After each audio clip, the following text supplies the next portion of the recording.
Good evening, everyone. I'd like to call this regular meeting of the Board of Selectmen for Monday, March 22nd to order. I don't believe we have any presentations this evening, so I'll go to my very brief first Selectmen's report, mostly COVID related tonight. Since my last report on Thursday, we've had 23 additional COVID cases. So while the news is really good, generally speaking, statewide, and we're feeling like spring is here and you can see light at the end of the COVID tunnel, we're not out of the woods yet here in Darien. The governor has relaxed some sector rules as of last Friday for restaurants and businesses and offices with eliminating capacity limits. But wearing masks and social distancing is still required. So it's really important that we continue to adhere to those rules, particularly in our municipal public settings, namely at our transfer station. I know some people are a little bit lax there, but I'm going to respectfully ask that our patrons at the transfer station, please wear your masks and distance yourself from others. Our vaccine clinics are going very well. We will have vaccine clinics continuing on Wednesdays and Thursdays. For anyone that needs a vaccine, you have to register through the state's vaccine management system called VAMS. All that information is on the Town of Darien website on how to do that. We have not received any more Johnson & Johnson vaccine yet, in spite of the orders that our health director puts in weekly. So Moderna it is for us for a little while, but he's working on trying to get Johnson & Johnson. My understanding is that for anybody that wants Johnson & Johnson, probably your best bet is to try and find a Stop and Shop pharmacy, because I believe that's the only vaccine that they're offering is the Johnson & Johnson. I'm hoping sometime soon that we'll be able to reopen the swap shop on Saturdays. Spring is here, everybody's cleaned out during COVID, and I know that that service is really beloved. They're having some difficulty getting returning volunteers. So as of right now, it's still Monday, Wednesday, and Friday, but hopefully soon to be Saturdays again, as soon as we can get staffed up. And that's it for me. Kate. I will also be brief. Just want to give you an update on our parking renewals. With a little over a week to go to renew, we are at 85% renewals. Last year at the end of the renewal period, we had 93.5% renewals. So if you do have a Darien parking permit, now's the time to renew. We will not renew after April 1st. And the wait list, we kept the wait list portal open longer. 80% of the people on the wait list have renewed. That's a little bit higher than we were around this point last year. That's it. Okay, thank you very much, Kate. Do we have any board liaison reports this evening from the Board of Selectmen? No, from Sarah. Yes, David. I'll be very quick. The Blight Review Board met on March the 10th, and we reviewed all of the current cases.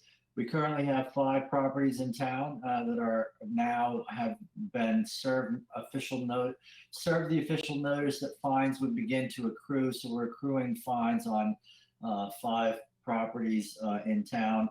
For those 5 particular properties, as of the 10th, there had been no change from the prior month when Bob, went by the properties. There are 2 additional cases where an official notice of blight has been served on the list. One of the owners has contacted Bob, and they're in the process of abatement. So we are quite optimistic that that one in particular will get resolved.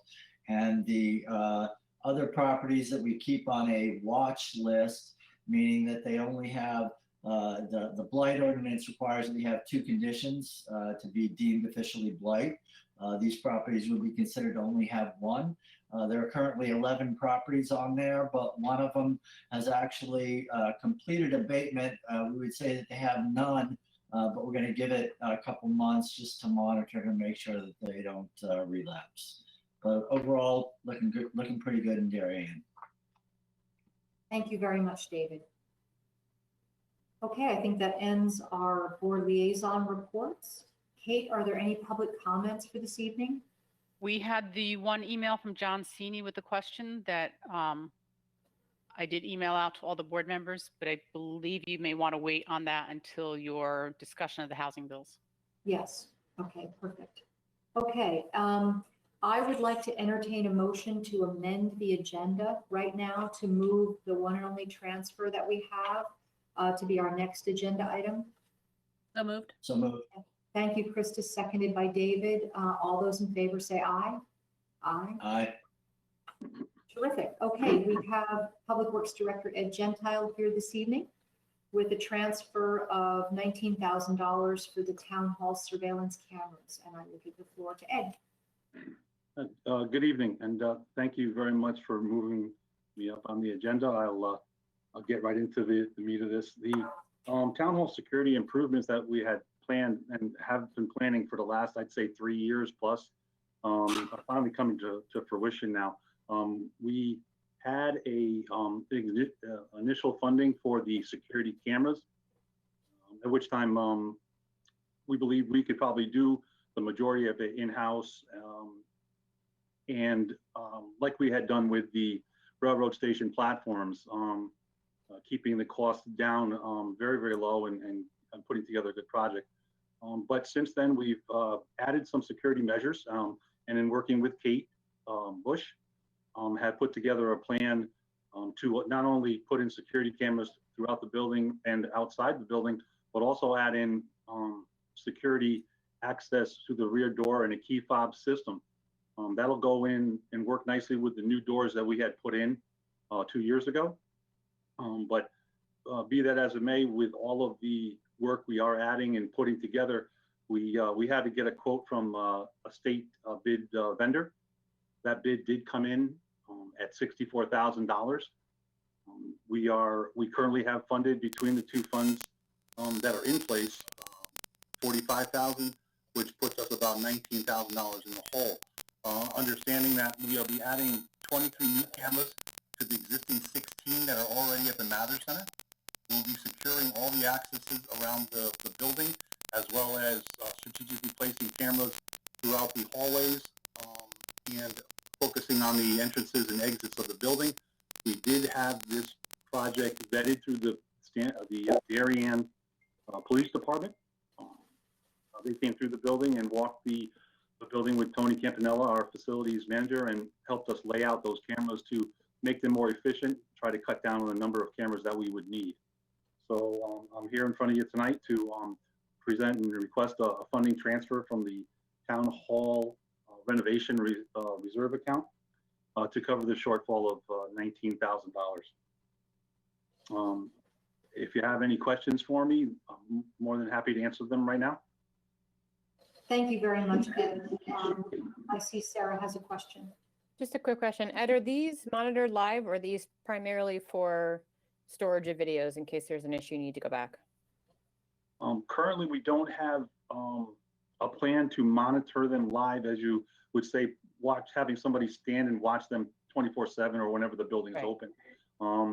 I will tell you that I have every day the security cameras in the building open on my computer, and I check them on a regular basis to see what's going on. But they will record all 39 cameras in total, all on one system when we're done, but they will record and store that information for 30 days. Thank you.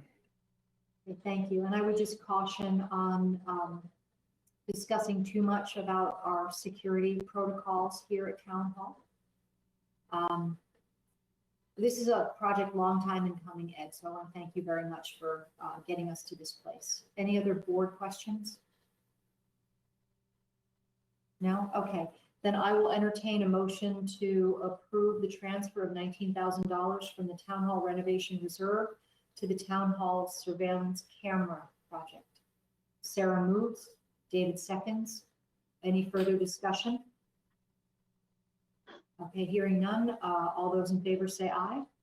Aye. Aye. Opposed? Abstentions? Motion carries. Great. Thank you so much, Ed. Thanks for being here. All right, thank you very much. Have You a good bet. night. Good night.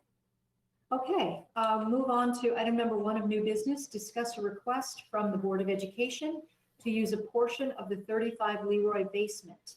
And I welcome our friends from the Board of Ed, Dr. Adley, Mike Lynch, Rich Rudel, and Chairman Deneen. And I'll give you the floor, Alan. Yes, First Selectman Davidson and members of the board. It's nice to be here this evening. Thank you for the opportunity to come before you as we just share what is perhaps a simple request, but with different requests perhaps to be sought along the way. But before I do, can I just make a wee comment just to thank the town for all of their assistance throughout the past year or so as we have tried to navigate together these challenges.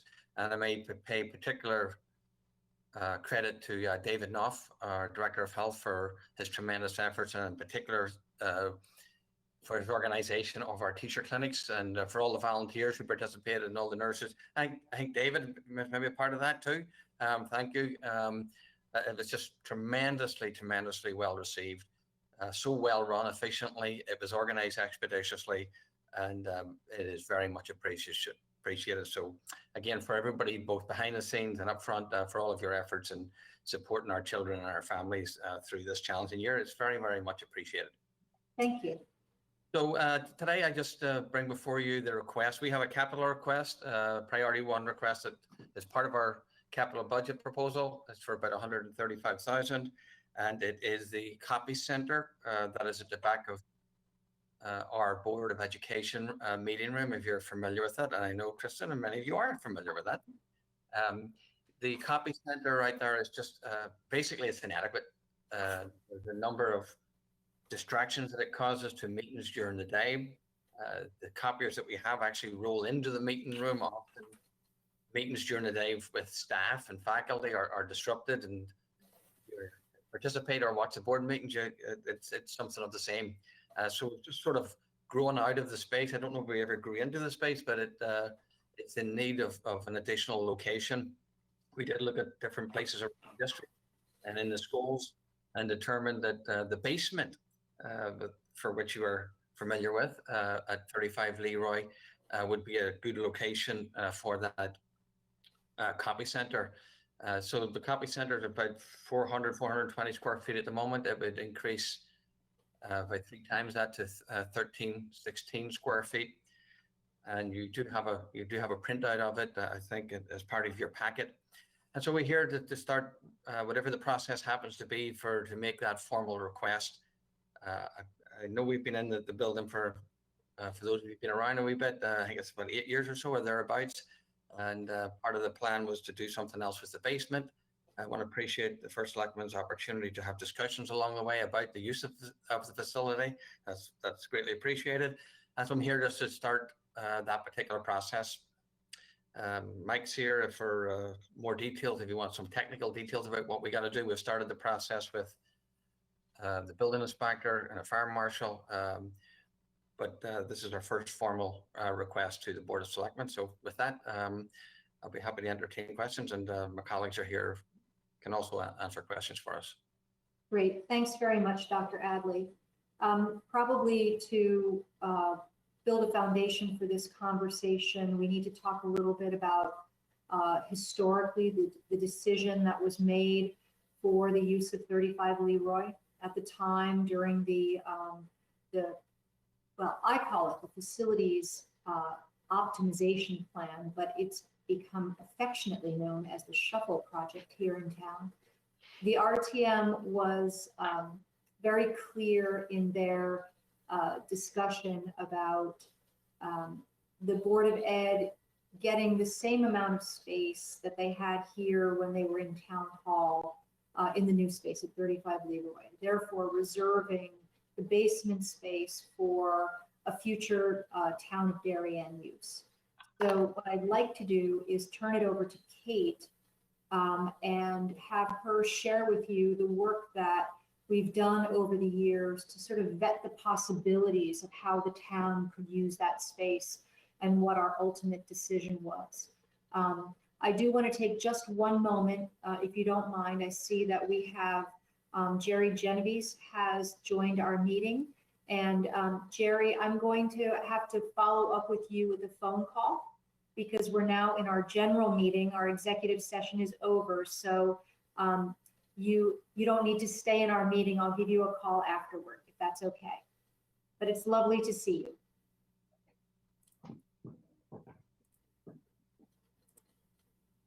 Okay, very good. Kate, go right ahead.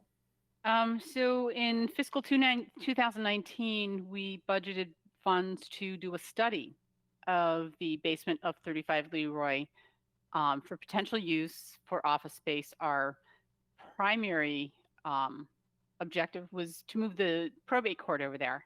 So we hired Silver Petricelli to do the study. And what we found very early on into the process was that we weren't going to be able to do much of anything in terms of moving an office there because of the limitations on egress. We would not meet fire codes. To have two separate means of egress was going to be very challenging. It was also going to be a very expensive proposition because some of the fire suppression system that was installed for the Board of Ed offices was put very low, and we would have to raise that up, and it would have been very expensive. So we abandoned the idea because really you can't have more than a couple people working down there with the single means of egress that you had. So basically it's been a storage area for the Board of Ed. That's the only use that the town really could have there. So we stopped investigating possible uses for it at that point, other than storage. Okay, thank you very much, Kate. I really appreciate that background. And with that, I would like to state that I have absolutely no objection to the Board of Education and Administration using the basement of 35 Leroy for the copy center. I think it's a great location for that use. The one question that I will start the discussion with is, I see clearly in the map the space that you intend to use. Wondered if you had discussed the large floor area that's currently noted as storage, and if you had any particular use for that area, or if your request this evening is strictly limited to the shaded areas that I see on your map. So we're basically looking at the shaded areas, Jamie. That other space would provide, if that was on board, that would provide over like 2,200 square feet, I think. That's not the space that we're looking for. We're increasing it by 3 times the size already. So essentially that space would continue to be used in storage capacity. Okay, and are you currently using that space for storage, or is that available to the town for storage? There's lots of storage in there, yes. There's different files in there and other things in there, yes. Okay, so what I'm wondering is if you need that space for storage beyond the rest of the use for the copy center, if your request should really be for the entirety of the basement of 35 Leroy. So at this point, it's certainly being used, and we certainly need the space and the capacity that we're using at the moment. It's not projected to be renovated. We would likely still need that space, I think, because the space that would open up with the copier center, we also have human resource and other sort of files stored at the entrance of the Board of Education meeting room, also behind there. And we may also do a little bit with the technology video recording center that Jeff DeMayo used, may be relocated. So I think all in all, we'll need that. We'll still need that space for storage, Mike. I think you could probably confirm that, I think, but just for purposes. Yes, we could. We currently, in addition to storing files, we store all the paraphernalia and stuff that's used at the extended school year and our summer school program. So we have been using it quite a bit. Okay, so then would you like to amend your request this evening? That seems like a straightforward yes. But just to understand that we're not going to be renovating that particular area. I'm getting feedback. Am I getting feedback? Oh, there we go. I You think should be good now. Thank you, Yeah. Kate. Well, it's not our intention to renovate that area at the moment. We'd use it in the same capacity as we are using it right now. So if the fact that we're using it is something that we should request, then certainly we can add in that request. I think that would be appropriate, Kate. I'd love your viewpoint on that. Otherwise we will look at it fondly for what things we could come and store there. So, Yeah, that would be the only use we would have for it is storage. So, and we haven't seemed to need to at this point. So, I would not object if we wanted to give it over. Okay, and I know that there's a couple people from the RTM on the board call this evening.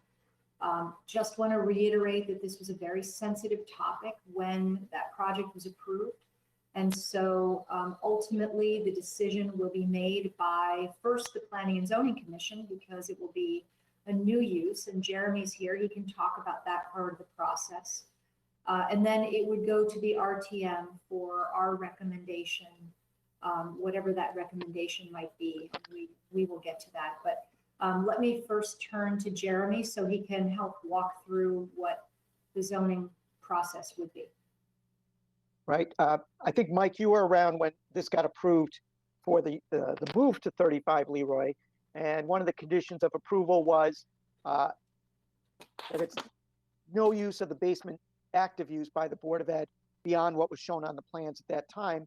And if they wanted to use and or finish more of the basement, that would require an amendment to the special permit and review by the Planning and Zoning Commission. So whatever comes out of tonight's meeting, the next step would be the Planning and Zoning Commission for an amendment of that special permit to use however many square feet in the basement for copier center use, and I'll call it storage, associated storage, or unrelated, unfinished storage, if you will. And Jeremy, can you give them an idea of how long a process that is and what kind of applications they would need? Sure. At this point, probably I have to talk offline and review the prior permit with Mr. Ovani, look through the record and determine, work with Mr. Ovani on whether a public hearing would be required. If a public hearing is required, you're probably looking at late April, early May, with a decision in late May. If it's a public hearing is not required, you're probably looking at early to mid-April for a full commission review at a general meeting, not a noticed public hearing. So we'll have to read through, make that determination. And then, Mike, you and I have worked together on how many applications. Based on that decision, we'll figure out, certainly these plans that you've submitted in this document, super helpful. And then whether formal application form is needed or not, I'll circle back with you later this week or early next week on that. Jeremy, just for my own edification, why would something like this need a public hearing? You know, sometimes the commission, as they make a decision, is very clear on, hey, when this comes back, we'll have a public hearing. In this case, I would make the argument that, look, they're not adding any new people. There's no new traffic. There's no new parking requirements. There's no activity outside the normal hours. It's activity that's pretty much occurring there already. They're just giving them a little more breathing room. So from that standpoint, I would argue that you're not adding on to the building, no change in traffic, parking, noise. I would make an argument that a public hearing is not really warranted. But I want to reread the commission's original approval to see if they've given any hints or direction. But my recommendation will be not to have a hearing because of those factors. For the nature of what they're proposing, it's already there. They're just basically moving copy machines around within the building is in essence what they're doing. Okay, thank you, Jeremy. And with that, I'd like to entertain board questions. Krista. Hello, everybody. So good to see you. you. Just sort of picking up on Jeremy's point there, can you just clarify and confirm that the use of the copy center will not change in any way based upon this increased space and movement? No, just other than to provide a better location, Krista, more suitable location. Now that seems straightforward, but I just want to make sure that the process that you're currently using for copies would not change based upon the new location, back to the parking, the people, et cetera. So No, not that's been. good to know. No, I would certainly, I can attest to the noise when you hear it there. It is very distracting. And I think, I don't know why it didn't go to the basement in the first place, but I'm glad you've thought of it. And it seems like a great solution. Thank you. Sarah or David, any questions for Dr. Adley? Yes, Sarah. Just out of curiosity, does the basement have any other issues that the HVAC, which is mentioned in the proposal, will not take care of? Is there ventilation issues, or there's no mold or anything? I mean, So I'll let Mike speak to the system for me here. The existing heating and ventilating units that are mounted up on the roof include ductwork in the basement, and it was sized to provide adequate ventilation and heating in that space. The proposal that we got from Silver Petrocelli calls for a little more. There was a small section of sheetrock in one of the back rooms there that had some mold in it when we first moved in, and there was some drainage issues, which was solved by repairing a sump pump, and we had all the drainage cleaned out, which was one of the requirements that the town had to do to get the permit to make the offices there. We had to rehabilitate a lot of the subsurface drainage and that drain pit in the back that pumps the water out to Stone. I think what's that, Stone Road or something? Stone Lane? Old Yeah. Stone Road. So, there are no issues in that regard anymore. thank you. You're welcome. Okay, I would like to give Chairman Deneen the opportunity if he wanted to make some comments this evening. Thank you, Jamie. I appreciate that. Just a big thank you. I think Alan extended a great thank you to the team in town. We're excited that our children have been back in school a couple of weeks now. So working with the health department, the first selectman's office, has just been great over the last couple of weeks to move things forward. And just thank you this evening.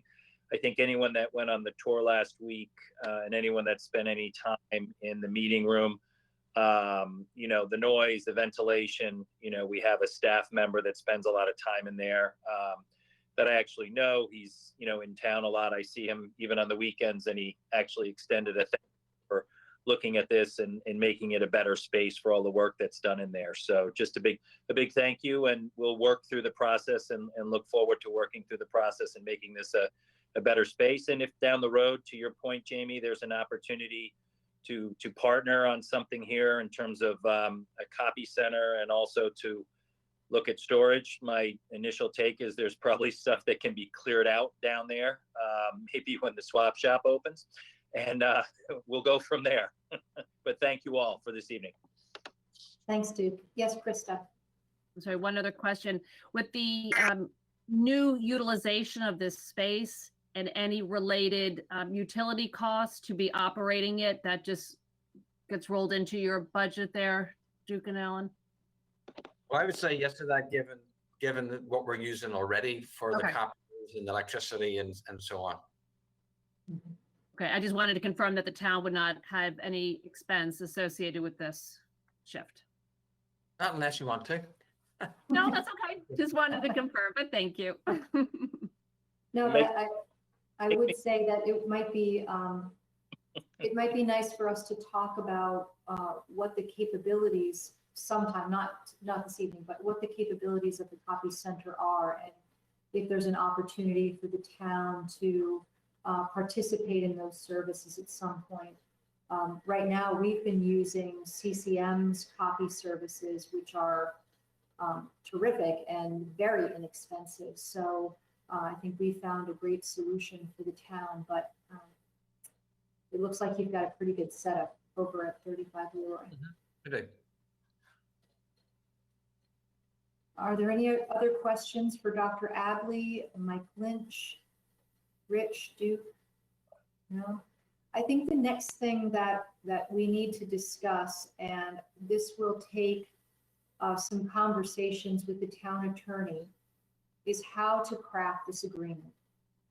The cleanest agreement would be for the town of Darien to give care, custody, and control of this space, whatever is the requested space ultimately, over to the Board of Education. That, of course, will take an act of the RTM. There are other options. There is, a lease option. There is a license agreement option. So what I'd like to publicly recommend this evening is that we seek to pursue a transfer of care, custody, and control. I think that makes the most sense. But I am sensitive to what the RTM might wish to do. So I think next part of the process beyond the planning and zoning process is to engage some members of the RTM, hear their thoughts on how they would like to see us craft this agreement. And if any board members have any thoughts or commentary on that this evening, please express yourself.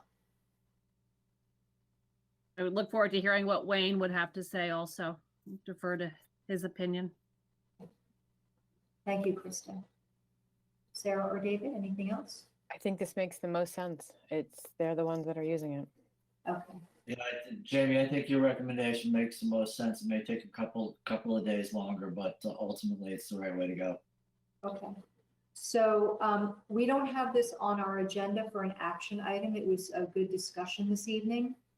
We certainly can have that part of the process buttoned up and ready for board action for our next board meeting, which I think will work well with the planning and zoning process, if Kate and Jeremy agree.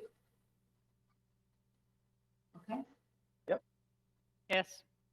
Okay, perfect. Well, we look forward to working with you and helping you solve your copier center space issues, space and noise issues.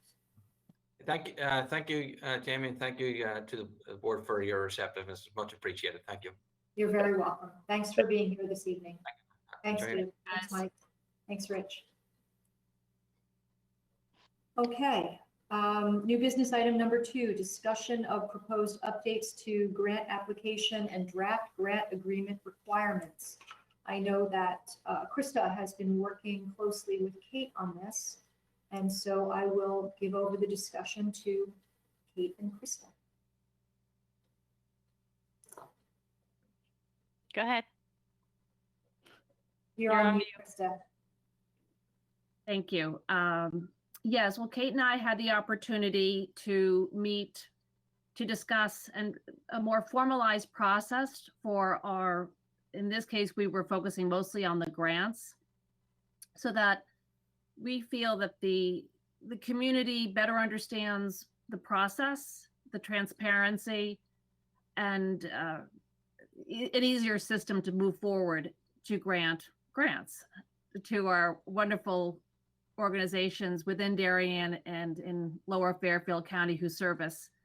I'm very appreciative to the community foundation who helped. They are clearly experts on the grant process, so I am indebted to them for their guidance and wisdom into so they were a template that Kate and I used to move forward. So before you'll see a list of bullet points.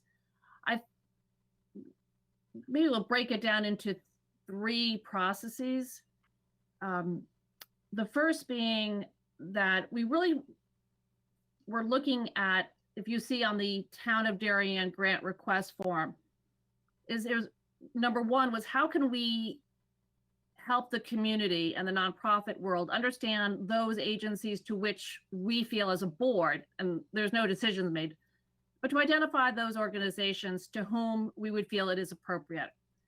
We identified 5 And I think that we can put that up for discussion, Kate, as a first step. Mhm. The second step was going through the grant agreement, which you see there is uniform of the 22 bullet points, or 23, I'm sorry. And David, I know you submitted some questions and we can, talk more about those. The third step was to identify the larger recipients. We paid it at $1 million as opposed to having agreements designated for the library or for the fire department, for example. We really wanted to be more generic so we could be more inclusive, if that makes sense. So with that framework, we can open it for discussion. Thank you very much, Krista. I have some specific comments, but I would like to make sure that David gets his questions answered first. Could we maybe start on the grant request, those 5 categories to which we tried to look at the current recipients or applicants, I should say, to say, is there a way in which we can identify and bucket them? Essential services, local heritage, preserving the environment, economic development, and community health. So I really actually like these 5 categories that you've selected. The one modification I might make is essential service can be very subjective depending on, the makeup of the board. So I'm wondering if there's a way to rename that. So we're talking about like essential safety net services, for example, a nonprofit that might serve, a food bank or something of the like. Mm-hmm. Just throw that out for discussion. I think we were thinking that was the library, Kate, right? Is that? No, I think we would have included The library there, the fire department, the grants we give to the fire department. it was more than just those safety net groups. Okay. But I agree that could be viewed as a very subjective term. So I'm clearly open to better verbiage. Or split it into 2 and have a 6th category. Mm-hmm. A human service and a community service. Yeah, I like adding human service.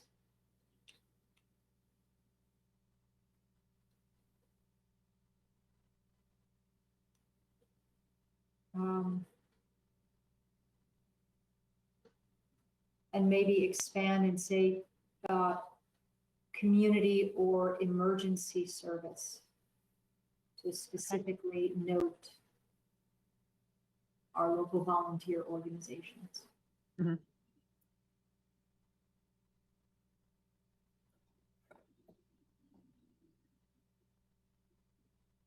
Well, would communities, I'm sorry, human service, how would that encompass? It'd be like person to person. Right. The kids in crisis. Yeah. Mm-hmm. So emergency service would be the fire department. Mm-hmm. How can we identify? Were you suggesting like having community/emergency service? Yeah. And then the library can fit in that same bucket. Yeah.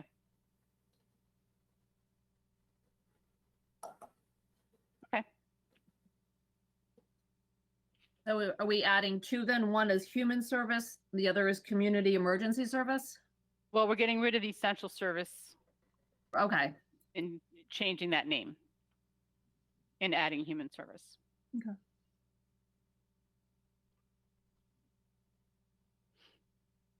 Okay, Sarah and David, any comments about our 6 buckets? No? No, I Okay, think they're good. okay, then, David, I want to make sure you get your questions answered. Well, I sent in a bunch of stuff. I wasn't really intending them to be like super questions, as in just a way to help Yep. tighten up some of the wording a little bit. Like Right. number 5, I know that you're referring to a clean audit opinion, but we might want to say that just to make it specific, right? No, you're And right. then in number 15, you're putting together an application for funding, and you mentioned, a bunch of things that you wanted, but we had mentioned other specific things that people have to provide to get a grant up above. And I was just thinking to make it easy for any body that's looking at what they're going to have to provide, having the entirety of every document they have to provide at all in one list together. Okay. Yeah. I just thought that might be useful for the recipients as they get used to the new process, Yep. so to speak. Yep. That's really just administrative. Yep. With regards to making a formal request for payment, I'm assuming this works just basically once the grant has been allocated, it's officially allocated on the books, and they just are requesting for disbursement of funds that were previously approved, right? Right. We require them to send us a letter requesting the funds. And the reason I wanted it in the grant agreement is because there are some people that we've given grants to in the past that end up, they don't request it. And it's June 15th and we're chasing them down saying, do you want the money? It's going to go away, So I thought if we put it in the agreement, it's clear to them up front, they need to do this. Okay, yeah, that makes total sense to me. And I wasn't quite sure on if the organization owes the town money situation. I wasn't sure. I couldn't off the top of my head. I couldn't think of a circumstance how that would work. I have the Sure, same they could question, David. Yeah, they could owe us sewer user fees. They could owe us private duty fees. So there's a number of ways. It's not a likely happenstance, but there are a number of ways Okay. or areas where they could owe us money. And, I don't think, would we want to be granting them money if they owe us funds? So. No, that's good. I was just curious how that worked. The one real big question I had was on item number 22, where the unspent funds would not be returned. Because I sort of look at the grant as it's granted, every year for specific things that they intend to do with the money. And for example, with a capital project, when the capital project is done and completed, if there are unspent funds, the leftover balance comes back to the town. So I was having a little trouble reconciling those two. Well, so, we don't require the library. If they don't spend all the money we give them, we don't make them give it back to us. Okay. They Right. would be the biggest example. Any of the other grants we give are nominal. The second largest one is the depot, which is about $55,000. I'm pretty sure they spend it all. But that's where the thinking came from. I am not wed to the concept if you want to put in that they have to spend it all or give it back. How does it work? How does it work currently if there are unspent funds, at the end and they haven't requested the funds and it's just sitting out there? What happens to it? Well, we currently, with the exception of the library, they all get it in one installment. And right now, we haven't been asking for them to report back to us on how they spent the money during the year. We don't get financial updates as we go along, which is something that, we should be getting. We would be requesting as part of the agreements that they give us a detailed accounting of how the funds were utilized within 30 days of the end of the fiscal year, their fiscal year. So we would know whether they had spent it or not. We're also proposing that, if they are going to change how they were spending it, that they need to tell us during the fiscal year when they're going to change how they're spending it. I don't know. For me personally, I would lobby to have the unspent funds returned. They're free to apply for a grant in the subsequent year and outline what they intend to spend it on. And if there are items that they didn't get accomplished in the current grant year that they're going to roll to the next year, we'd basically be reapproving funding for those items that get rolled, but the board would have the discretion at that time to make that decision to approve or not approve. Does that make it not a grant then, Kate? The question? Oh, that's interesting. Yeah, I didn't think about that. Well, David, I think your point, I do like the way you were thinking, but they are outside agencies, but hopefully at the front end that we'll have a better understanding as to what these funds will be used for. So hopefully that's tied into what they accomplish with the communication we're getting. I don't know if we even could ask for the money back, but hopefully we'll know more on the front end to adjust the grant amount appropriately. That was kind of my the thought. money, You could The do a mo- couple different things. You could, over a certain dollar amount, you could pay the grants in installments and, have some requirement that they, like we have item number 7 that, they agree to inform us if they're going to reallocate the money. That, they said they were going to spend it this way and now they're going to change it. So if you were giving it to them quarterly, you could require that they show you that information before they get the next check. The thing is, right now, like I said, the after the library, our biggest grant is the depot at $55,000. So for the majority of these agencies, Yeah, that money is got it. spent. Yeah, and No, so- they budget for those monies, right? Yeah. And, to Krista's point, I think the due diligence up front and then the periodic reports as required, and then a final accounting of how the monies were used to help inform any future grant request. We obviously wouldn't fund at the same level if, there were funds unspent, but I can't imagine anybody would come to us and say they didn't spend it. Yeah. Truthfully. Fair enough. Fair enough. Okay. Yeah, I'm good with it then. Okay. Sarah. All right, I have 3 things. To follow up on Kate's point about we're asking them to give us quarterly reports or however we want to propose the reporting. For those that are applying for recurring grants, such as the larger ones like the library, do we hold contingent for future funding that those reports are then handed in?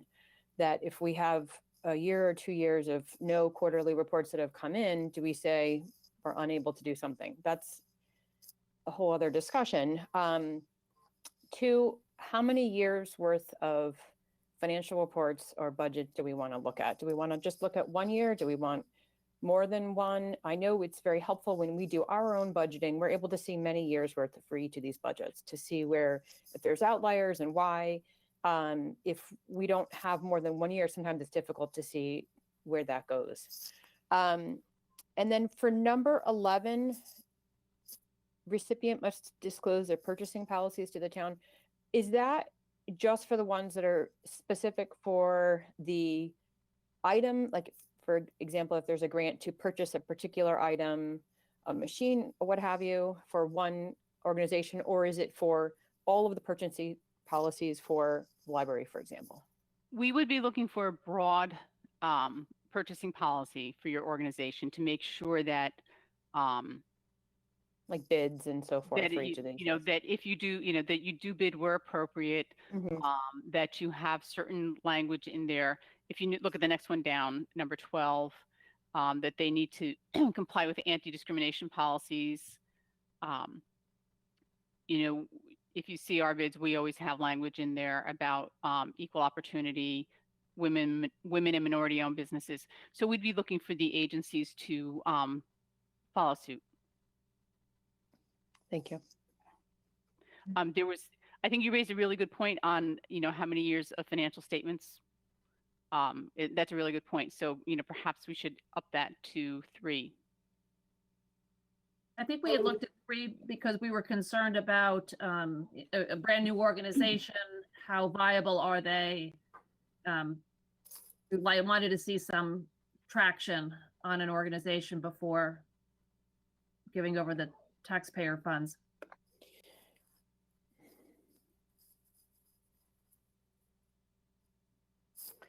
I agree with that.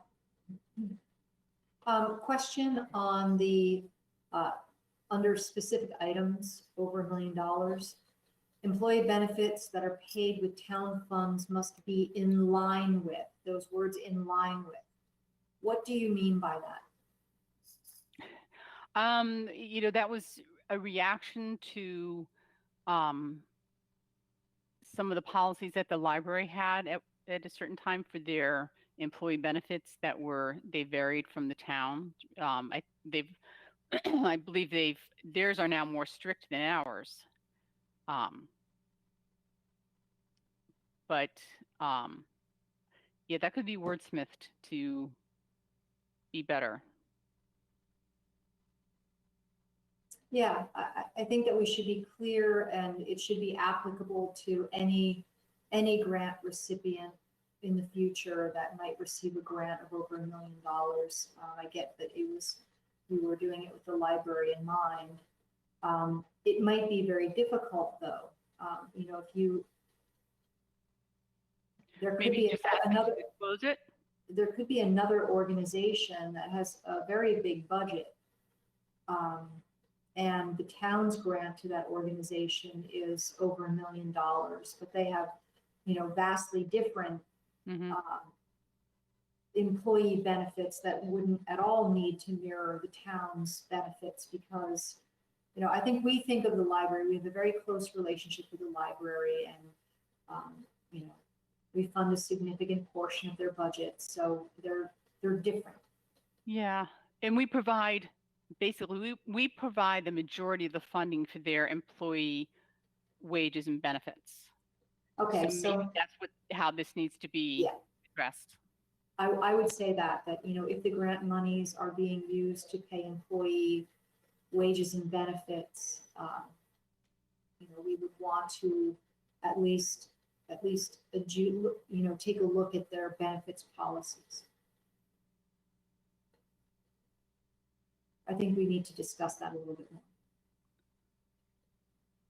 more. Though right, in this case, we were funding most of the operating side, and if there was another agency with whom we had that same type of relationship on the operating side. But even if not, if we gave them over $1 million and it went to another project not related to employee benefits, if their benefits and their salaries were way over a norm, I'm not sure I would be supportive of funding that type of organization who wasn't judicious in how they were handling employee benefits. We would analyze that when we look at their financials. We can ask those questions, but you know, saying that they have to be in line with the town's benefits policy, I'm not sure that that's okay. That's yeah, that language I was looking specifically where we pay the benefits. Yeah, where our funds are being used to pay their benefits. We can state that specifically then. Just it actually says employee benefits that are paid with town funds must be in line with town of Darien policies. Okay, yeah, I see that.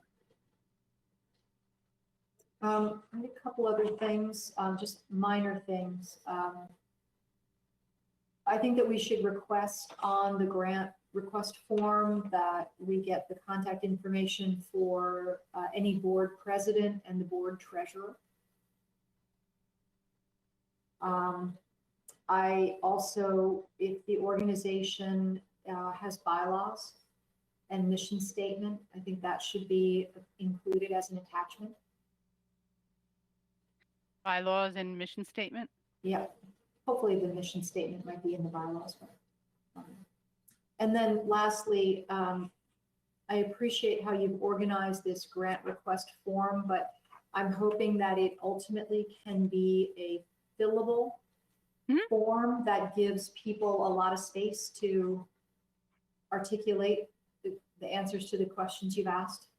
Yeah, what I did here really was just take our existing form and put everything in it. So we can, it really should be something that can be done online, and that would give them plenty of space. And you can send us attachments. Some people will have like outcomes reports and things like that. Otherwise, I think this is great. Thank you for your work, Sarah. Really quick question. On the quarterly reports that are detailing the budget to actuals, Mhm. do you want a spreadsheet that's similar to what we have? Maybe, I mean, is that too much detail when we look at something like the library? And I don't know if that's a one-off, so that might be different. Well, they're the only ones that would meet this right now. And so, I would recommend you get it in the same form as whatever justifies their grant request to you. So the same spreadsheet. Yeah. We should certainly have in a kind of a catch-all bullet here, any other information that is germane to the Board of Selectmen's adjudication of your application.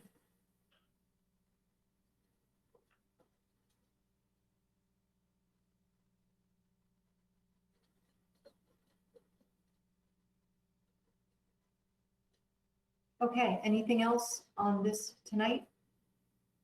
Thank you for your work on it, Krista and Kate. Yep, good stuff. Okay. Okay, thank you. No action item required on that. So our next item of new business is discussion of pending legislation with local impacts. And we have guests, Jeremy Ginsberg here this evening, P&Z Chair Steve Mulvaney. And I think you all have received probably more links to legislation than you wanted. But it's been really busy up in Hartford. And I've sent along to you some testimony from various people. And, I think I'd like to just open it up to Chairman Mulvaney to talk generally about the legislation that's pending and potential impacts to the town. And then certainly lots of questions, I'm sure. Thank you, Jamie. And thanks for inviting myself. It's hard to give it to you straight, but this is like follow the bouncing ball. And the ball's been bouncing since about July. I think Jeremy and I first met on this in July, and it's now almost April. So we're about 10 months into it. Where it all started, I don't really know. It doesn't really much matter, but everything that we've seen starting back in July has changed and the ball's bounced, and it's been the same kind of themes and concepts, but has moved around in some way, shape, or form. In September, I think is probably the date, the Board of, or the Planning and Zoning Commission constituted a subcommittee to go over all these bills because it got way too much. It got very time consuming for myself and staff, and the Planning and Zoning Commission very rarely uses the subcommittee setup. It is in there, but we tasked the subcommittee with reviewing the bills. As I know the date exactly, on October 1st, I printed out every single bill that was online that I could find relative to this and came up with like a big fat packet. And I got to the next meeting and I gave them to all the other commissioners. I'm not an online person. I'm a paper person. So I spent and used the company copier to copy all the bills. And gave them to everybody. Went back to a meeting the next day and Jim Rand, who's on the committee, said, "Oh, I went online. That bill doesn't exist anymore." I said, "Okay, well, I just read 57 pages and it doesn't exist." And I guess what I learned is that that's how Hartford works. But the point of the story is the themes haven't really changed. And there's different people sponsoring different bills. What I would like to do is bring you to current and where we are today. So do a huge fast forward from, July to October to March. There was the first major start of this legislative session that I guess it started in the end of February. It's called the January legislative session, where some of these things came to the forefront. And it's, you can call it whatever you want to call it, but some of the things when they say all of a sudden we're going to start to talk about this proposed bill, the bill gets released, that particular bill got released, I think, either Wednesday or Thursday of President's Weekend. Okay. Town hall is closed on Fridays. These guys work 4 days a week, 10 hours a day. It's closed on Friday. So it came out Wednesday. You have Thursday to talk about it. I think we actually had an OPC meeting. I spoke to Jeremy and Fred about it on that Thursday. This is going back to February. And they're off on Friday, and Monday's a holiday. So I think the testimony day was the next Wednesday. What we as a commission talked about, and what myself as a chairman talked about from the get-go, is we kind of want to be in front of this, which is why we set up the subcommittee. And at some point in time, if there is a hearing, a public hearing, I want to be authorized by the commission to be able to speak at the public hearing and have kind of a written speech ready to go in advance. Because of the way it happened, we didn't have time to get a written speech, and I wanted to blow past the commission instead. Try to just keep the ball moving. After our next public hearing, our next planning zoning commission meeting, we talked about it, and I didn't know this, but it's their public hearings run very, very similar to a planning zoning public hearing. So the hearing didn't close. You're allowed to submit testimony after the fact. So what we did is staff drafted letters and went over all the documents that we reviewed and looked at. And staff drafted a letter that I reviewed, and I think Jamie might have seen something in advance. I'm 100% sure. But that was reviewed. We brought it to a planning and zoning commission somewhere around March 1st, and we sent it in on March 2nd. That was the first testimony that we put in wording on, which was Senate Bill 804, House Bill 6430, and House Bill 6521. So that testimony went in to town hall, and I'm going to talk a little bit deeper about that in a minute. Then the bigger bill, and I've never met the one, but there's a thing called Desegregate Connecticut, and I think it might be a PAC. I don't know if it's a PAC. Maybe somebody else knows what it is. But they were the people behind the scenes on all this stuff going on. And when Senate Bill 804 came out, it looked like some of the same themes and concepts that we first learned about in July. That bill was sponsored by a gentleman by the name of Senator Elmore, who I think is from East Hartford or West Hartford. But that was not the bill. That was the Desegregate Connecticut, the Desegregate CT bill. But it was a skeleton. It's called a skeleton bill. Then the next time that the Desegregate Connecticut bill came in, it lands up being called Senate Bill number 1024. That came out, that request, I think, came out again on a Thursday. That the bill was, they called the bill, they dropped the bill, is what I think the wording is.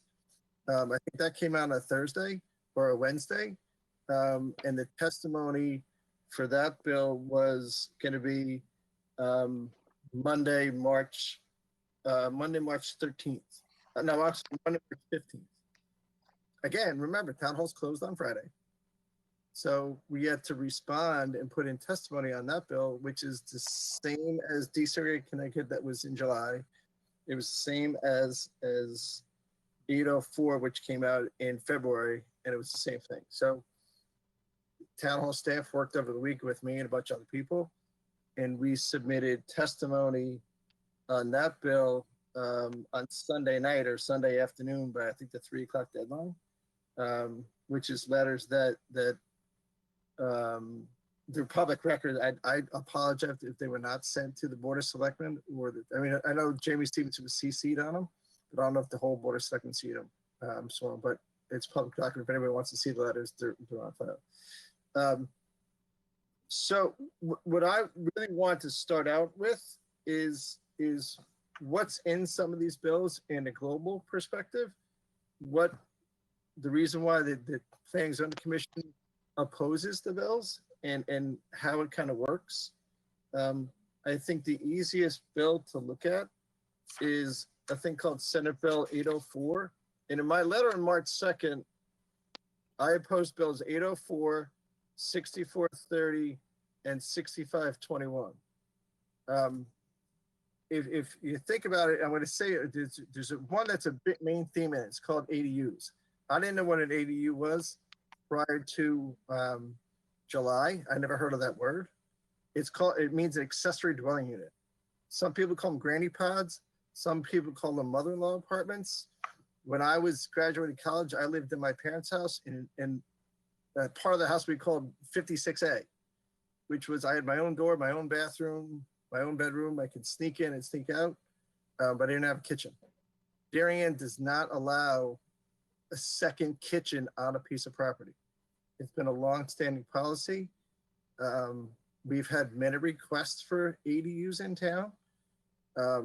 A lot of garages in town that may have an apartment above it where there's living space. They're allowed to have that as long as there's not, and Jeremy, correct me if I'm wrong, as long as there's not a kitchen or a bathroom. Correct. That's the distinguishing feature, so to speak, in creating a second unit. And so I The give you kitchen, a right? chance- right, the kitchen, the cooking facility. But Right. yeah, Steve's right. The desegregate platform had a number, I think it was 10 different items that they wanted covered, and one of them was certainly accessory dwelling units. And there's a number of bills that try to address accessory dwelling units in one way or the other. And so it's kind of interesting that what Steve mentioned is very, very true. I've never seen a year like this. Usually there's one or two bills that affect planning and zoning here locally. And this year there's about 15. It's difficult to track. They change all the time. Steve's absolutely correct. It's tough to get a handle on them and track them down. And the time frame to comment is very short. Continue on, Steve. Thank you, Jeremy. Can I just interject a question here, please? Of course you can. So one of the elements in the bills is the requirement to allow accessory dwelling units as of right. Can you inform the public about the parameters of that? Where would those be allowed or required to be allowed in our town? In what zones? The entire town. Yeah, What's come before the commission a number of times is somebody wants, and it just came up on Upper Mansfield, I want to say. Somebody wanted to put in a new house with a garage and apartment above the garage.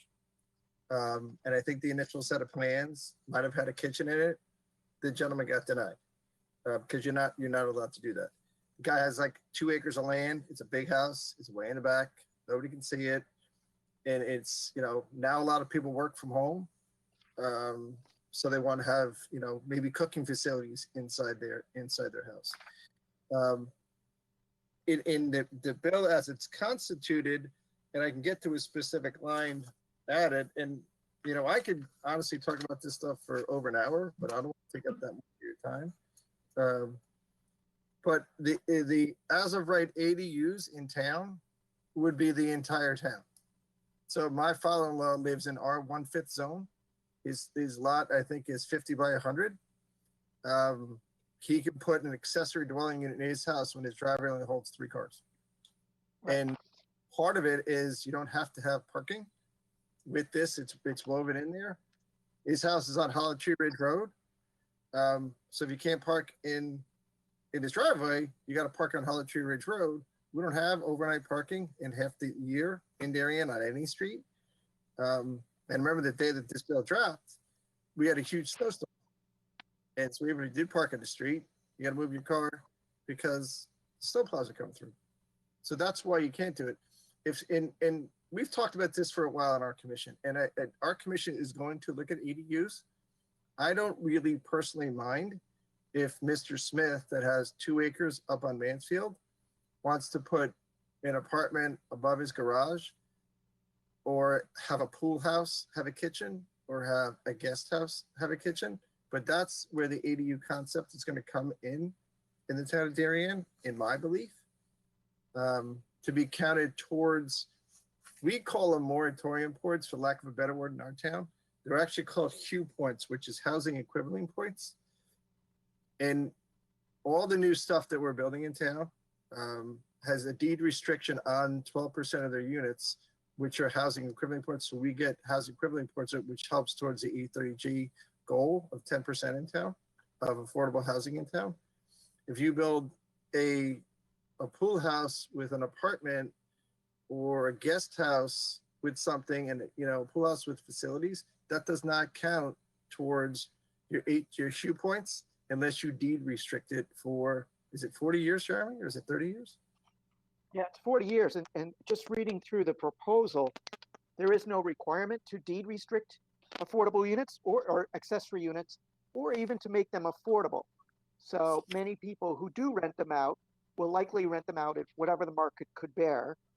Certainly, Darien would not get any moratorium points, but there is a provision in the bill that market rate accessory dwelling units that rent for whatever, 2,000 a month, 3,000 a month, whatever it would be, would not count against you towards the total. Great. So Is exactly right. you don't get credit, but you don't get, it doesn't count towards meeting a higher 10% goal. It doesn't change the denominator of the It doesn't supply. change the number. You're exactly right. Yeah. That's the word we're looking for, because So right, what's interesting in the bill is the bill does not envision these being affordable. It very clearly says in the bill, there's no requirement to make them deed restricted affordable, that landlords could rent them for whatever they wish. But in the bigger picture, and if you don't mind, I'm going to read some of the items in Bill 804, which is the first one we did. And it's this one. This one's the easiest one. It's 1.5 pages. Okay, it came out in the January session. We first heard about it in February. The number one item is address Steve? sewage flow concerning capacity. Hold on, Steve. I'm sorry. Could you clarify? I just wanted to make sure that I understand when you're saying your comments, you're speaking for the commission, correct? These are not Yes. your personal or your role as chair. You are speaking on behalf of your entire commission. The entire commission, I authored 2 letters. One was dated March 2nd. The other one is dated March 14th, where I, in black and white, opposed bills 804, 6430 House Bill, and 6521 House Bill on March 2nd. I sent it in for the testimony. On March 14th, I sent another letter to oppose Senate Bill 1024. Those were done with the full backing of the entire town of Darien Planning and Zoning Commission. Okay, just wanted to clarify, as It's to not me for personally, which no. hat you had on. Thank you. This is all on behalf of the town. To back up a little bit, we are going to have a public hearing on these items on April 6th in Town Hall at 7:30. This was something, this whole process that we're talking about, we're doing a reverse funnel. So you're starting with, a small subcommittee, then going to the commission, then do a public hearing, and then make it wider and wider and wider, because we want the town to buy into it. But their top elected officials have already stepped up and made a statement for the town. But if I could just bear with me for a minute, it's some of the items in Bill 804. It says address sewage flow concerning capacities related to development of mixed-use residential units. Darien is on the water, and there's a lot of housing that we deal with. It's got to do with sewage.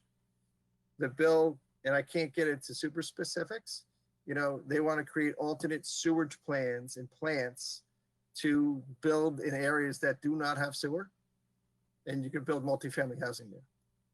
So let's say there's no sewers on Delafield Island. They will want you to put in an alternate sewer plan to be able to put a multifamily housing there. Another item in his restructured zoning enabling act for clarity. That's something I think that's a regulatory. Address disparities in housing needs and promote integrated living patterns, inclusive zoning communities. A lot of the items that are in these bills, we already do. We do 90% of the stuff that these people, that the bills already want. The only thing we don't do is one of them is the ADUs. Another in here is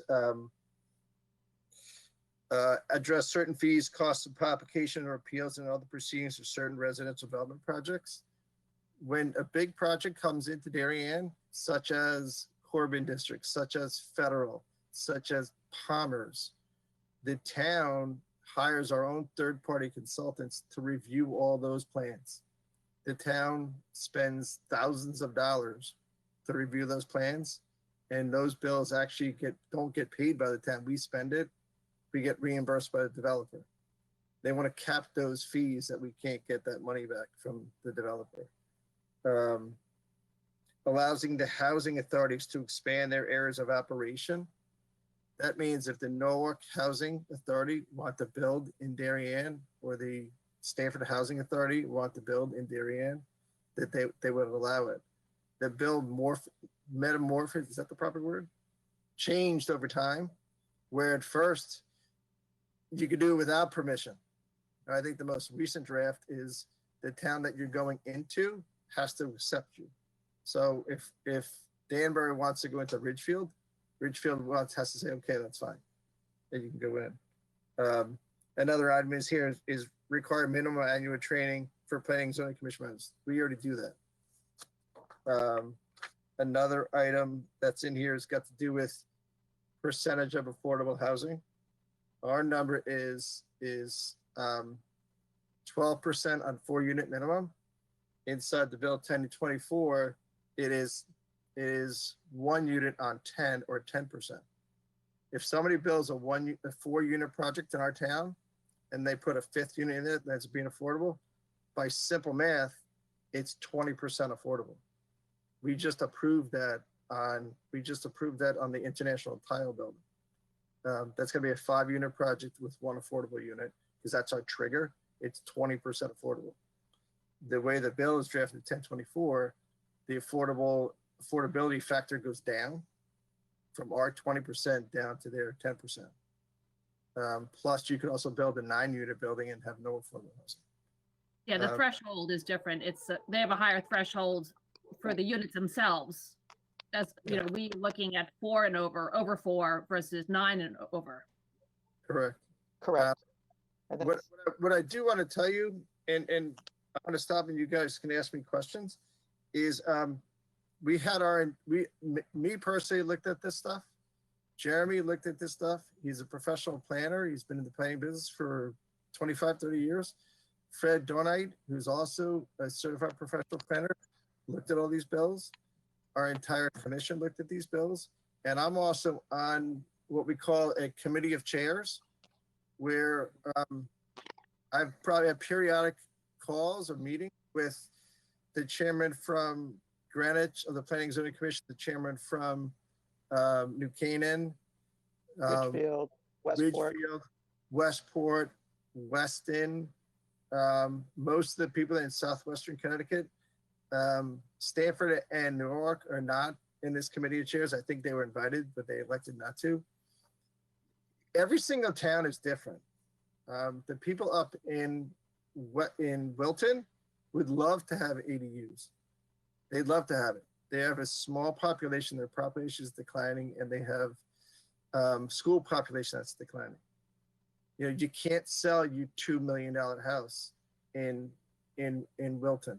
One of the women in my office lives in Wilton. She's a widow now. She's got one of those 5-7 bedroom houses. Lives by herself. Can't sell it. She would love to have an ADU, and Wilton would love to have ADUs wherever they want to put them. In Greenwich or Westport, they just expanded the size of their ADUs from like 1,000 feet to 1,500 square feet. So they doubled the size of it. Inside this bill, they want the ADUs to be 750 square feet, I think, minimum. So there's a lot of stuff going on, but I can assure you that some very, very experienced people and smart people has looked at all this stuff and the way it will affect the town of Darien, and has also discussed it with other towns. And that's why we put in the testimony that says this does not work for our town. It may work for other towns, and other towns may not have a housing trust fund. We have a housing trust fund, you know, so I don't need, we already do most of the stuff that's in here. Right. I think that's what, But I think that's a lot so far.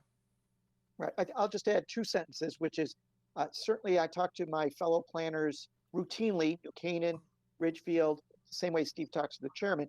And what's interesting is every town's doing things, many things similar, but for example, New Canaan's way of building housing is through a fund, and Ridgefield's approved quite a few affordable housing developments. So each town's approaching it differently, and you'll see if you drive through different towns, they've had success in various ways. And you see what's going on in Darien. We're having a mini building boom now, whether you go to Norotan Heights or drive through town, and we have had a lot of success in building affordable units. Our housing authorities completed 2 very, very good projects, and they've resulted in a lot more affordable units. So we've had a success in many ways. And so it's been difficult over the past couple months. And I just need to add one more thing. Jeremy Ginsburg is now recognized in Southwestern Connection as the go-to guy. Everybody that I know says, wow, you have this great planner. His name's Jeremy. And I said, yeah, you know, can I call him? I said, sure, you can call him. Everybody, when I get on my calls, they're like, wow, Darien's doing it great. You guys know what's going on. I heard about your planner. That guy really knows his stuff. So give credit to him where credit's due. And Fred's right there. He goes, yeah, I couldn't get a hold of Jeremy, so I called Fred. He knows his stuff back and forth. So these guys know their stuff, and they've studied it since prior to when I got involved in July. And people are calling him. I think, don't you have a call on Thursday, Jeremy, with Greenwich? yeah, Greenwich is looking at their inclusionary regulations. So we're going to talk a little bit about what works in Darien, how it works, why it works, and some of the success we've had. So it's the best practices thing in the business world. Everyone talks about best practices. They want to go to Darien and use our best practices. I said, that's fine. Well, I want to thank you both very much. I know there's so much information. It's hard to really distill it down into a short period of time with all of these bills. Sarah, I see your hand. I want to just ask 2 things. First, it's our one comment / question that came into the Board of Selectmen this evening from Mr. Sini is, how will our town's successful inclusionary zoning regulation be impacted by the zoning legislation proposal?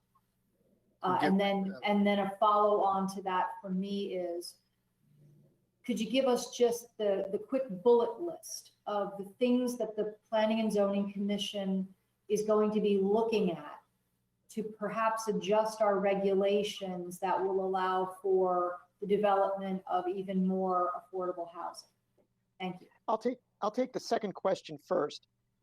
Currently, at the end of April, I think it's going to be tentatively April 27th, the commission looked at the desegregate CT proposal and said, you know what, we can take care of some of these things on our own. So one of the proposals will be to comprehensively look at the parking regulations for multifamily housing, streamline them, reduce the amount of on-site parking required in most multifamily zoning districts. So that's one. The second is to tweak the inclusionary zoning requirement from 12% to 14%, and that'll segue to the next question in a minute. The third is to eliminate any minimum apartment sizes in multifamily zones. In certain multifamily zones, there's a minimum apartment size, and so we're looking to eliminate those in, I think, almost all multifamily zones. Again, that public hearing will be in late April. Those are the 3 that are on board. At the same time, we got a applicant's proposal relative to multifamily parking, but also a proposal to rezone some office zone areas to allow multifamily housing. That hearing will also be in late April. So those are some things that are on the drawing board, which will make some potential changes in the near term. And then, as Steve said, we're accessory dwelling units, which is a little more complex. That may come sometime during the summer as we continue to study and analyze that. And then, of course, we'll have to see what comes of the statutes. But for the time being, minimum apartment size, inclusionary zoning, and streamlining parking for multifamily housing. Relative to inclusionary zoning, how this could impact. Again, there's lots of bills out there. One example is there's certain zoning that the bill would allow near train stations 4 units as of right. Darien currently requires, once you put in a 5th unit, you then have to address the affordable units either by a fee in lieu or constructing an affordable unit. For the bills that are currently pending, that doesn't kick in until you construct 10 units. So as we mentioned earlier, Darien would be stricter, and we would have to see if the statutes would still allow us to keep our existing inclusionary zoning, which would require what's now 12%, but as I said, we're looking to change that to 14%. So we'd have to see the potential wording of the bill and whether we could keep our existing wording, which is actually generating units, or whether it would be basically superseded with the bill. And it depends on the wording, would be my opinion. Steve, I don't know if you have anything to add to that. No, I think you're spot on. This bill, if it comes out of committee and gets to the floor and ever gets passed, in the form that it's in, it comes into effect October 1st, 2021. And it says that if you don't do it, I can't count to give you the line item in the bill. Each bill's got a line that goes from, 1 to 800 or something like that. I can't give you the specific line item, but it says that if you don't do it, your existing planning zoning regulations are null and void. Mhm. Look at that, our 20% on the 5-unit building and 12% on the max goes away.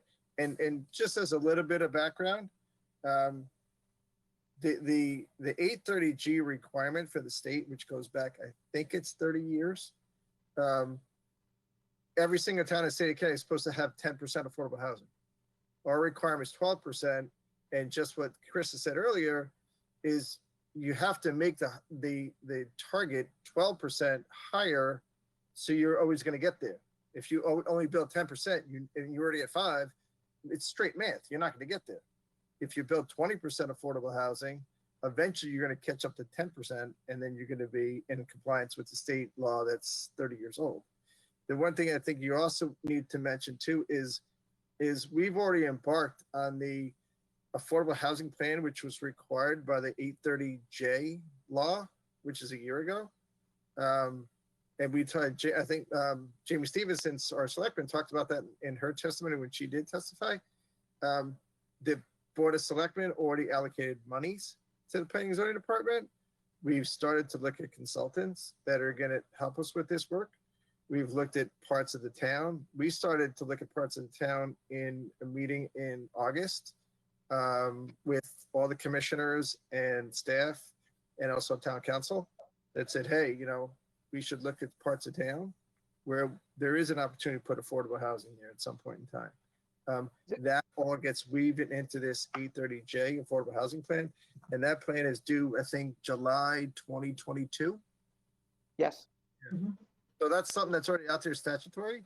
And then the only other last thing I want to leave you with is that some of the other bills, like I just spoke about Bill 1024. If you look at Bill 1026, that is a offshoot of 1024 that deals only with Commissioner training. That's commissioner. Is that commissioner training? Yeah, that's commissioner training. So there's a bill 2024 that says commissioner training. There's a bill 804 that says commissioner training. Then there's his own bill 1026 that's commissioner training. Then there's another one that is 1027, which is 4 digits after 1024. That's an act regarding accessory dwelling units and zoning. So Steve, I'll just jump in here for a moment. There are bills that have been proposed in Housing Committee, Finance Committee, Planning and Development Committee, and Transportation Committee, all with some or all of the same proposals. So Right. it's very hard to know what, clearly there is an effort afoot to make sure that something comes out of some committee. And so, that's why this year has been particularly challenging to follow these bills, because you might be testifying on 1024, but there's another one coming up in another committee. But Right. I want to make sure that we have time for board questions to you, Steve, and to you, Jeremy. I know we're running late. We have some other guests that are waiting for the rest of our agenda. So I saw Sarah's hand first. I'll recognize her. Thank you. Couple things. I haven't spent as much time with the bill, proposed bill 804-6430. I think the most time that I spent is with the 1024. I think it had more specifics I was looking at for the ADUs. Desegregate Connecticut is a coalition of nonprofits, not a PAC. Just to an earlier question, but I guess I have a question. You bring up ADUs. It's something that I think we've talked about in the town, right, for a couple of years. I think there was a bill that Representative Wood maybe have proposed a few years ago. What is something that we might be looking at as a town to kind of address this issue? I mean, if this bill doesn't make it out of committee and these bills don't make it out of committee, but ADUs seem to be coming up, what do we propose to do for Darien to kind of fit that need, to fill that void? Well, I guess certainly, Sarah. Let me jump in first, Jeremy, and then you can take a lead. We put it at the beginning of the year. We put together in initiatives for 2021, 22, 22. ADUs is something that we put on that chart. And like I said earlier, ADUs, I oppose ADUs as across the entire town, but I will say, fine, you can build ADUs in towns where areas of town where they are appropriate. So we can address that issue. But remember, if you build an ADU, it does not mean that you're going to rent it to at a low market rate. Okay, according to the state regulation, affordable rent is, I think, $1,463 a month. That's deemed an affordable market rent, affordable rent as per the regulations. But we don't have to tie the ADUs with affordable housing. I'm just thinking ADUs as a desired in town, right? Well, I think that's one of the key questions, Sarah, is it going to be something that we allow as of right, or by special permit, or by By commission permit, yeah. review, right? Right. Or, is the commission review it, or is it something you just come in and get a building permit for? Right. And the other question is, do we want to tie or try to make them put a limit on their size? Because in theory, the smaller they are, the more likely they'll be somewhat affordable or more affordable. If you put a size limit on them, do we want to have a parking requirement for them, for example? You can imagine and what zoning districts do we want to allow them in? So if you think of the 2-acre zone, the 1-acre zone, 5th acre zone, and those are the types of questions we're going to ask ourselves before putting together a proposal out for the public to look at, is how do we handle each of those questions? But one of the items in one of the bills, Sarah, is the ADU is supposed to have a minimum size of 750 square feet. Well, I thought one of them was 1,000.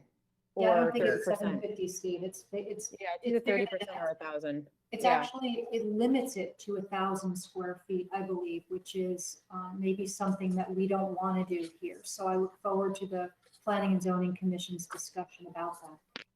How, and then I don't know if this is too long of a question, but how does this bill compare with some of the other ADU discussions that we've had in the past? Is it more restrictive, or is it less restrictive? Way less restrictive, because this is, everyone gets one and no parking requirement. Those are the two things that stand out as part of the bill. It's allowed everywhere in town with no parking requirement. And as far as I've seen in the older proposals back from the 80s, that was never, those two were never really part of the whole limits or restrictions. So this is certainly very, very few limits in terms of what the bill has. So the question is, what limits, if any, should we put on? And I think it's something we have to think about before just saying, okay, allowed everywhere, as of right, no review, and no parking. But they have to fit the certain regulations that we would put together as a town. The as of right isn't just a free for all. It's we come and put together these, you have to follow these regulations. That is an open question, Sarah. It's not Okay. clear to me, from what I've read, whether the standards that are proposed are the extent of the standards you can impose. I knew I read it in Bill 6521, which is the first one we did on line 208 and 209. An accessory dwelling unit may not be less than 750 square feet. So 6521 is that bill number? Yep. I don't know that I've seen that one yet. Okay. It was emailed out, but that's my apartment in New York City, which was a huge 1-bedroom, was 832 square feet. My studio, which was really cool, it was next door because I actually had 2 of them, was 450 square feet, and that thing was really cool. This Right. is making So- a minimum Right. of 750 square feet. That's a big apartment. Right. It's one thing is defining what an accessory unit is, and they've done a little bit of that in the bill. So again, that's how far the bill will let us go in regulating in some way, shape, or form. At this point, is unclear, but certainly they're pointing us in that direction. So I think it's something Yeah, we're it was my understanding that we would set the standards. I think we have the right to do that. That's our proposal. within certain limits. Because, for example, the bill 804 specifically says the town must allow them everywhere as of right. No, I'm just looking. I think they have to follow regulations like setbacks Setbacks and and height coverage. limitations and But also coverage. that we create the rules and regulations for putting these. It's not, anyone could do it any time. I think Darien is able to put together a list of rules and regulations before these, so. Sarah, you're dead on. That's exactly my whole point. It's Yeah. when you say something has to come in as of right, and you just go to the building department, or has to come to the commission. The filing fee for the commission, I think, is $250. And like an application like that, if everything fits the parameters and it's in size and they can prove the parking, they will be in and out of the commission in 20 minutes tops. No, I think the desire is to have us set the look at. standards. I mean, we That's should why be I'm- creating these standards. Yeah, absolutely. That's why I want it to be not as of right. If it's not as of right, and the way the bill's drafted, the commission, nobody would ever see it. Ever. Well, I think Sarah's point is that the commission sets the standards up front. And then whatever application comes in has to meet the standards that you as a commission set. I believe that's what she's saying. So I want to make sure that we get to other board questions for Steve and Jeremy, so we can move on. Krista. Thank you both for coming this evening. Could you clarify a little bit more what you're hoping to accomplish on April 6th? What's April 6th? Wasn't that you said a public hearing? Public hearing. I'm sorry. Put it in your calendar. April 6th is we have a lot of public hearings, right? And we have a public hearing on 7-Eleven. We have a public hearing on Oxford School. We have a public hearing on BMW. People come out of the woodwork. People want to come and talk about it. Well, listen, I mean, this is what the commission did. This is the way the commission business it. It's a big town. There's a lot of residents. If somebody wants to come in and make a statement like, we think you're doing a great job, or we think that you guys should have 15 hours of training every year because you don't know what you're doing, versus the 6 that they want us every 2 years, that's fine. It's a public open forum. This is not supposed to be just three people on a subcommittee or a chairman making the decision. I want everyone's voice. And if people have, In relation to the various House and Senate bills that had at least been proposed up until that point, correct? anybody can talk about anything at our public hearings. What the 3 letters of testimony that we, or the 2 letters of testimony that we put in directly relate to 4 bills, which is the 804, the 1024, 6430, and 65. That's what we put testimony in against. We didn't put testimony in against 1026 because 1026 is already buried. It's already baked inside 1024. 2024, right. So if somebody wants to talk about it, you can talk. It's a public hearing. Anybody wants to say whatever they want. And we listen to everybody, respect everybody, and they can talk. They can talk as all they want. On any topic they want. I didn't see the agenda is been drafted. I haven't seen it yet, but I don't know if the agenda is drafted, but if it's related to I would like to keep it to these 4 bills. Yeah, it has to be related to these bills. Okay, right. I mean, that's what I just wanted to clarify for people who are watching this, that related to either the bills you've submitted testimony or at least the bills that have been presented in Hartford. Yes. Okay, Yes. Right. That's the only thing we're going to be talking about. I think that's great. Thank you so much for offering that to our community. It's important.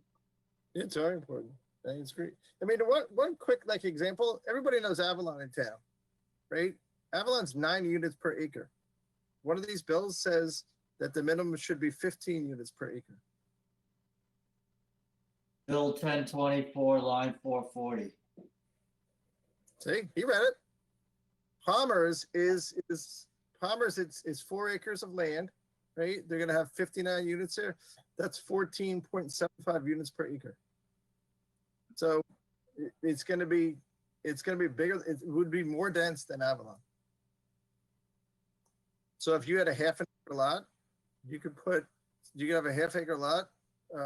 You could put, as of right, 7.5 apartments on it. Or actually, you could put 8 because the 15 is a minimum. And you wouldn't see any plan at all. And it doesn't have to have 1 affordable housing unit in it. Right, Yep. the same, and 0 affordable. Let's make sure that we clarify for any public that's watching this meeting. Please do. So the density that you just articulated applies to 50% of the area within a half mile of the town's main transit station, in our case, and a quarter mile of a main street corridor. That would be between a quarter mile and 3/4 of a mile in length. So, you know, that's a significant amount of density. I'm imagining that the Darien station would be our main transit station. It has, you know, the most robust schedule. It's near our town center. And also our main street corridor would also be in downtown Darien. So what has not been articulated yet is who gets to pick the 50%, right? I think it's the Planning and Zoning Commission would be tasked with deciding on what parcels of land those rules would apply. Accessory dwelling units is town-wide, but that kind of really extraordinary density is in those 2 areas around transit hubs and commercial corridors. James, 100% correct. It's section 6 in Bill 1020. Yes, David. I was just going to clarify, Steve and Jeremy, correct me if I have this wrong. Currently, people can apply for an ADU. The town has effectively granted them with the proviso they don't have a full kitchen, so no stove, basically, right? If I understand that correctly. But the way these bills are worded, what they're calling an ADU would include a full kitchen. And it sounds like, from what I've read at least, there's no limitation on renting. So we wouldn't be able to say you can't rent it or dictate what period you can rent it for. That is my belief as well. That's the distinguishing factor is the cooking facility. And you're correct. People would be able to rent them for what they wished. Well, Jeremy, we don't have any ADUs in town right now. We don't allow them. We do allow all kinds of things that are not quite dwelling units that people are, it's not designed for people to live there full time. So that's, once you get it right, because you can't live somewhere if you don't have a way to eat, right? Yeah, That's the I've distinguishing got, factor. you've got other units like the pool house that has a refrigerator, a sink, and a microwave, but it doesn't have a full-blown kitchen per se. Right, so that's not, it's by the letter of the law, the definition, that's not an ADU. If you go to Bill 1027, it's lines 39 and 40, which we didn't, Bill 1027 is not on my testimony list, but Bill 27 is an offshoot of 1024. It says right in there, you're allowed to have an oven, a kitchen, and sanitary.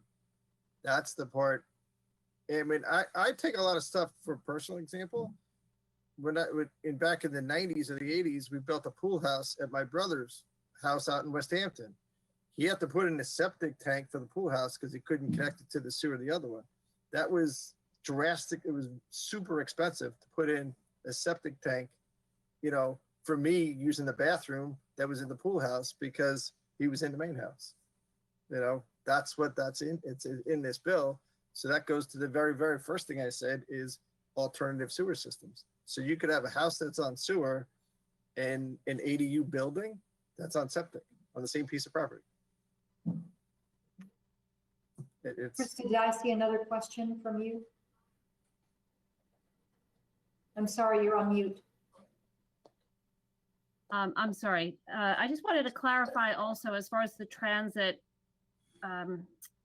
parameters that Darien, as we know and have seen, have numerous transit districts. This would apply to all of the districts, or do we pick one transit? Well, that's No. been, Yeah. Go ahead, that's Jerry. been one of the things that has changed both before the legislation and during. Certainly that's been where I believe there's been the most substantial change in the proposal. Okay. Originally, it was every transit station within a half mile of Darien. So when Jamie and I pointed out that, look, Darien would be affected by 6 transit stations, the proposal then changed to be transit stations which are exclusively within your community, and you get to choose one. So I think the last I saw in the bill, Jamie, was that Darien would get to choose whether it would be Norotan Heights or the Darien station. You've seen around Norotan Heights, there is certainly a lot of areas that allow for higher densities. If you look at Avalon, the Palmer property, the Federal Realty property. So there is, we're pretty close there. We're also fairly close in the Darien station. We'd have to look at both. Then there was wording added about commercial corridors as well. So to me, it's a little unclear, but I think the last I saw was we would get to choose. Jamie, is that your impression? Yeah, I think the wording is the main transit station. So, it depends on how that's interpreted. The other notable change that we were able to make in the negotiations was that around your commercial corridor was originally a 1/4 mile radius. Right. And we said, well, for example, in the town of Darien, we have along the Boston Post Road good access to bus lines and accessibility to transit. So they were able to modify the language to turn it into a transit corridor instead of a 1/4 mile radius. So I think that was beneficial language also as a change in the proposal. So there were a few modifications that were, very well received by the CCM working group that worked with Sarah Bronin on the truth is that Sarah Bronin brought her proposal to the CCM housing working group. And the agreements in the CCM housing working group in large part became Senate Bill 1024. There were disagreements within that working group, but there was an agreement that the proposals then became that bill. So, there was a good back and forth over a number of months. Jeremy participated in those conversations. So we'll see what happens with committee votes. Is it confirmed that it's the main transit station in a particular town? And what about if you cross borders? Can New Canaan pick Talmadge Hill? Well, that's what I was going to say. That doesn't preclude another community from picking a train station that would affect Darien. It's my We house wouldn't have to a mile rezone. from the Springdale train station. Right, so even if New Canaan or Stamford chose, we wouldn't have to rezone based on our town. But it's likely New Canaan is already it will choose the New Canaan station because they've already, I believe part of that area is already rezoned in New Canaan for higher density and multifamily uses, whereas no area near Talmadge Hill is. It's of any municipality's primary train station. Okay. So however that gets interpreted. Okay. Okay, any other questions for Jeremy or Steve? Just one quick follow-up. I think it was Jeremy or maybe it was Steve when you guys were talking about the affordable housing plan that's going to be moving forward. I thought I heard you say you guys were going to be looking at parts of town where affordable housing might be possible. Is that true? That is true. That's the requirement of the bill, is we have to look at rezoning in places that are appropriate. And so yes, we will be looking at issues like that, yes. And just for my education, is there any mechanism by which the town actively seeks to develop properties instead of waiting for a developer to come to us with a proposed plan, where the town would identify a property and seek to move forward to develop it ourselves? Well, certainly in some way, shape, or form, the Darien Housing Authority has de facto done that with the two projects, the Royal and the Heights at Darien. So we have had success in that direction. Again, that remains to be seen as part of the affordable housing plan, what recommendations the commission makes. But certainly at this point, I think we're open to suggestions and ideas. If I could add, certainly Jeremy and Steve and the commission have put a lot of thought into areas of town that would be well suited for housing development. We've talked about that many times over the years. The town of Darien really isn't in a position to be a developer, but we're in a position to help facilitate development in areas that make sense. So, yeah.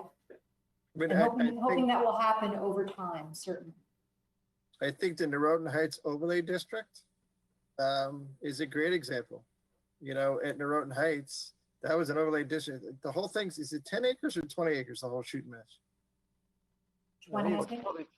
Probably closer to 20. Mhm. So that was something that was identified way back when. And they identified that area as a place to rezone with an overlay district and rezone it to put multifamily housing in there. At the time, there was only maybe 6 or 8 units. I think Mark Streeter used to live above like the donut shop at one point in time in his life. That whole thing can be turned down. You're going to have what, 160 units on one side and 59 on the other side. So what you say about actively, do we actively look at it? There's history, yes, that we've actively looked at.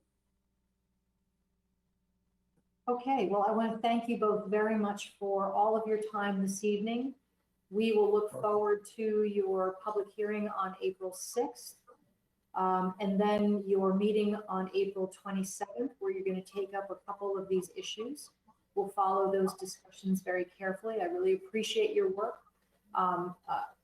It's important to note the great work that's been done here in the town of Darien. You know, over 870 units constructed or approved for construction in the past 20 years with 32% affordability my hat's off to the Planning and Zoning Commission for doing that great work. And my hat's off to Jeremy Ginsburg because he's been here for those 20 plus years. Yeah. I'm not on the commission 19 years ago. Well, thank you again for being here this evening with us. Appreciate it a lot. Anytime. Thanks for inviting Thank me. you, gentlemen. You bet. Thank you both. Thank you. Okay, in deference to our other guests that are here for agenda item number 5, I'd like to entertain a motion to amend our agenda to discuss the parking authority business next. Sarah moves. I have a second. Second. Krista seconds. All those in favor say aye. Great. Thank you very much. And I see David Genovese, and I see Lisa Elwell and Mario Fontana. We've heard your proposal, so we're here tonight to ask further questions and to hopefully take action on your request to utilize town parking spaces for outdoor dining associated with Bodega. Welcome. Thank you so much. And thanks for your patience. And I know that was probably parts of that were an interesting conversation to you as a premier developer here in Darien. So we'll see what opportunities unfold. Happy to come back anytime you like to share a different point of view. Great. I would actually really appreciate that. Maybe you can, if you're able to, let your voice be heard during the planning and zoning public hearing. That Yeah, would be I'm planning on attending that. great. Okay. So Kate, maybe you can give me a little direction here. We have a resolution in front of us. Maybe you could help steer this conversation. So the resolution that we provided, Wayne drafted it. It's basically, the framework of it is the same as the one you passed last year, which allows the first selectman to work with the appropriate departments, the health department, the fire marshal, zoning officials, to authorize and grant permission for use of town property and off-street parking areas for outdoor dining in accordance with the state's executive orders. And you give the first selectman this permission up through October 31st, 2021. So this would not only address the request related to Bodega, but we anticipate that the Goose will be coming forward. We've already seen some preliminary plans from them. So we expect that they're going to be coming forward with a similar request. So this one resolution would allow you to address both of those and any sidewalk requests or other off-street. I don't know that there'd be any other off-street parking requests, but it would allow the first selectman to address those, acting with the appropriate town officials. Okay, questions from the Board of Selectmen? Sarah? Oh, sorry. Go ahead. No, sorry, go ahead. Go ahead. Just out of curiosity, if we did approve this last year, was there an expiry date? Yes. Oh, thank you. The governor's executive orders expire right now, April 19th. So Wayne wanted to craft something that allows us to go beyond that. So the one thing that's not in this resolution, Kate, is the term of the agreement. It was requested by Baywater that we consider giving them permission for 3 years. Correct. So that's something that we'll have to discuss this evening, the board. Well, I'm sorry, when I spoke before, it gives you the authority to grant such permission and, up to and through October 31st. If you wanted to go beyond the 1 year, I think you'd have to be discussing more than just permission. Okay. I understand. So really, from the board's perspective, what we're hoping to accomplish is to support our local business while we're still in this time period of COVID, people wanting to be dining outside. That's one issue. Separate from that would be the ongoing desire of Baywater and Bodega to enjoy an outdoor dining environment that, all the COVID restrictions have been removed, and outdoor dining becomes less of a necessity than it does as a wonderful new amenity for the town. So I think we have to look at it in terms of those two different issues. And from my perspective, it's a no-brainer to approve for the coming year up until October, permission to have outdoor dining in the same way you did last year. I think people are going to be very slow in their willingness to dine indoors. I think outdoor dining added a vibrancy to our town that was very welcome.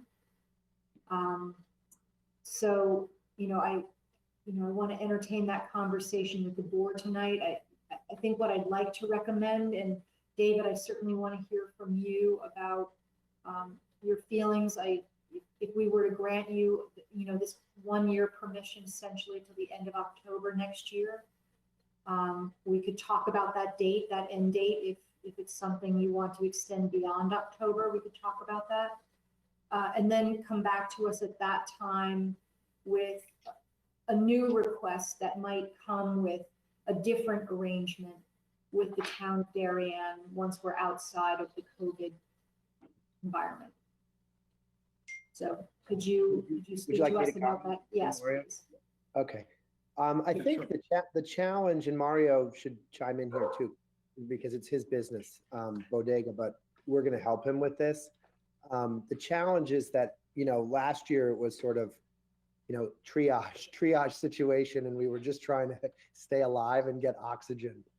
So the tents went up quickly thanks to zoning and you, this commission or the board of selectmen, and it did the job. But what I think that Mario, who's and his wife Pina, who've got like a pretty good sense of style, what they really would like to do this year is do something that's more special, something that's more designed, that's more, to be candid, that's more expensive to install. And so we did have a meeting with the ARB, which we received approval from for a pretty elaborate installation. I don't want to say elaborate, but a more costly installation with plantings and the Jersey barriers that will be decorated, and striped umbrellas and fancier tables and so on. So it's a little tricky if it's just 1 year, but at the same time, we acknowledge and appreciate your situation, and this is all kind of uncharted territory. And we also appreciate and acknowledge that it's your property, it's the town's property. And when we talked about it originally, I think we asked for a 3-year commitment, but it was reviewable each year. So in effect, it's terminable at the end of a year anyway, I think is what we had sort of asked for. So it feels a little different to say it's just a 1-year trial, but in reality, it may not be that different. Mario, I would, I guess, turn it to you. What are your thoughts on that? I mean, I guess what you're going to say is that's kind of also a function of how much Baywater can help you with the cost of the installation. Well, first of all, thank you everyone for your time. Yeah, I mean, we when we designed, I mean, having the tent last year had its pluses and minuses, and the tent was quite expensive, and our landlord helped pay for that tent. To furnish and fit out the space this year, I don't want to say we went overboard with it, but chairs, tables, umbrellas, umbrella bases, barriers, plantings, lighting, etc. It did add up quite fast, and but that's the entire wish list. What we're trying to do is to create a sense of escapism, at least to escape the fact that you're sitting in the parking lot, and that maybe bring the indoor aspect of bodega outside a little bit. But that being said, whatever I guess whatever your comfort level is, we're happy to live within those that outline. October 31st is fine because we're not contemplating a heated tent of any kind. So by October 31st, we'll be losing the warmer weather. So I mean, I don't know does anybody have any questions for me? I'm happy to answer them. I love the design of what you have planned. I think it's going to be great.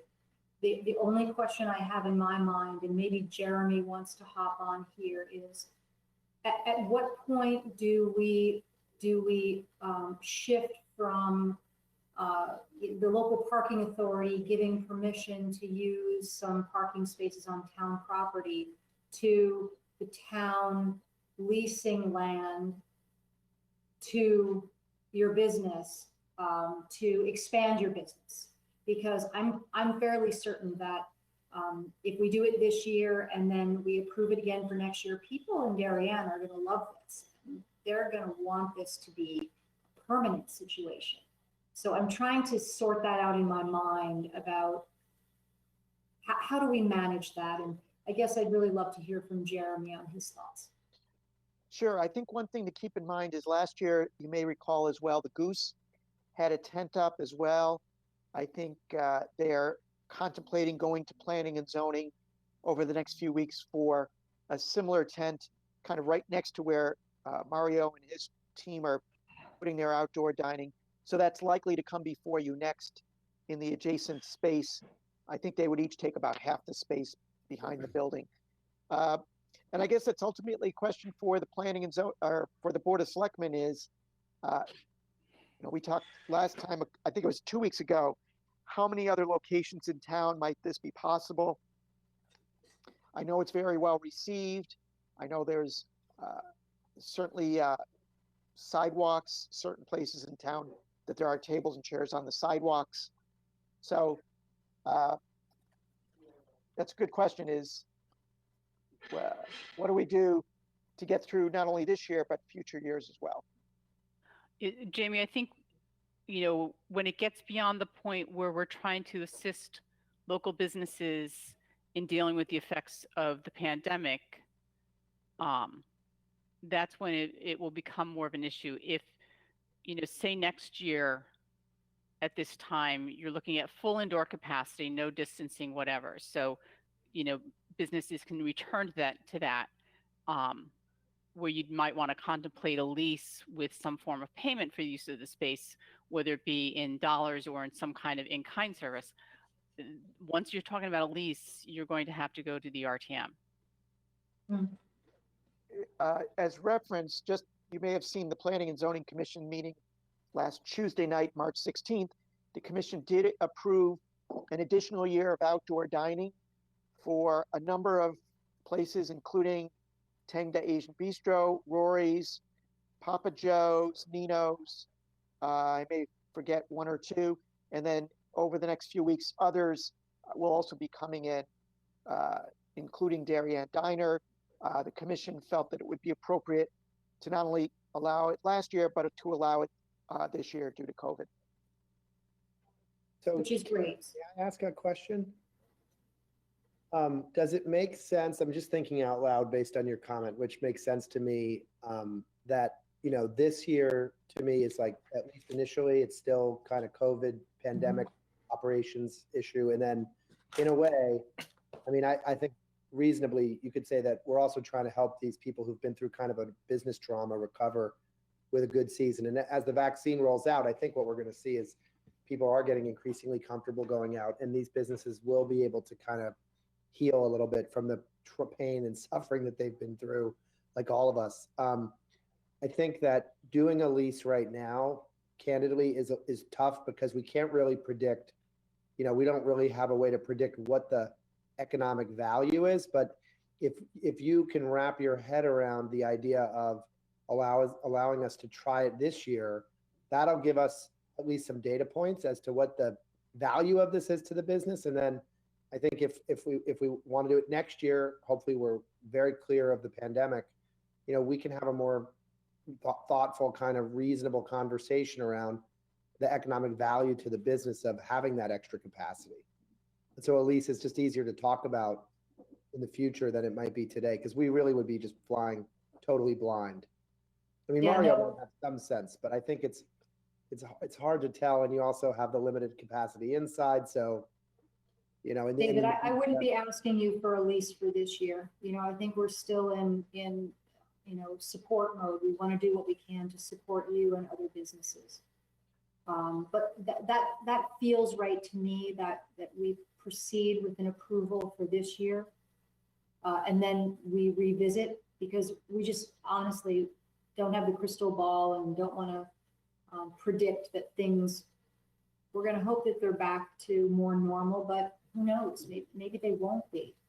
But my other question for Jeremy is that, Jeremy, if we are back to normal capacity and no distancing and all that, and the Planning and Zoning Commission's sort of approval to continue outdoor dining for the next year expires, next year, would the Planning and Zoning Commission have to look at this proposal as an expansion of the use at Bodega? You know what I'm I asking? think that depends. Yeah, I think I understand the question. I think certainly the public hearing on this item is next Tuesday, or tomorrow, right, David? It's tomorrow night, Tuesday the 23rd. And you're right. One of the questions is the commission going to approve it for 1 year, 2 years, 3 years, as I think David has requested? Certainly in a case like this, the commission could say, we're approving it for 3 years, but the town as the property owner would have to authorize it. So I think the commission has been taking these year by year for the ones they acted upon this past Tuesday. They've been doing 1 year at a time. Whether that changes next year, I don't know. Where more likely what they would do is grant additional time where it would have limited impacts on, say, parking. So in certain restaurants, outdoor dining doesn't really impact parking or anything like that, and it's more likely to get a little leeway there. But too early to tell is the answer, I think. Okay. All right, Sarah, David, Krista, comments, questions? Yes, Krista. I have a question specific to the resolution. It doesn't, how do we address the number of parking spaces? Is that, or it's just as much as the establishment wants or needs, or who sets that? I'm a little confused. The resolution would be the Board of Selectmen giving the first selectman the authority to act on your behalf. And it would be in accordance with the drawing, the specs that have been provided to us from Mario. So, Okay, but in the case of then the goose coming in, so Jamie would negotiate with the goose, pardon me, as to how many spaces they may want. There's only 8 spaces. So Bodega's asking, their plans show 4, which leaves 4 for the goose, which is rather fair to split what's available. But basically you would be giving the first selectman the authority to make those decisions. Okay, that's exactly right, what we did before. Correct. For through the end of October.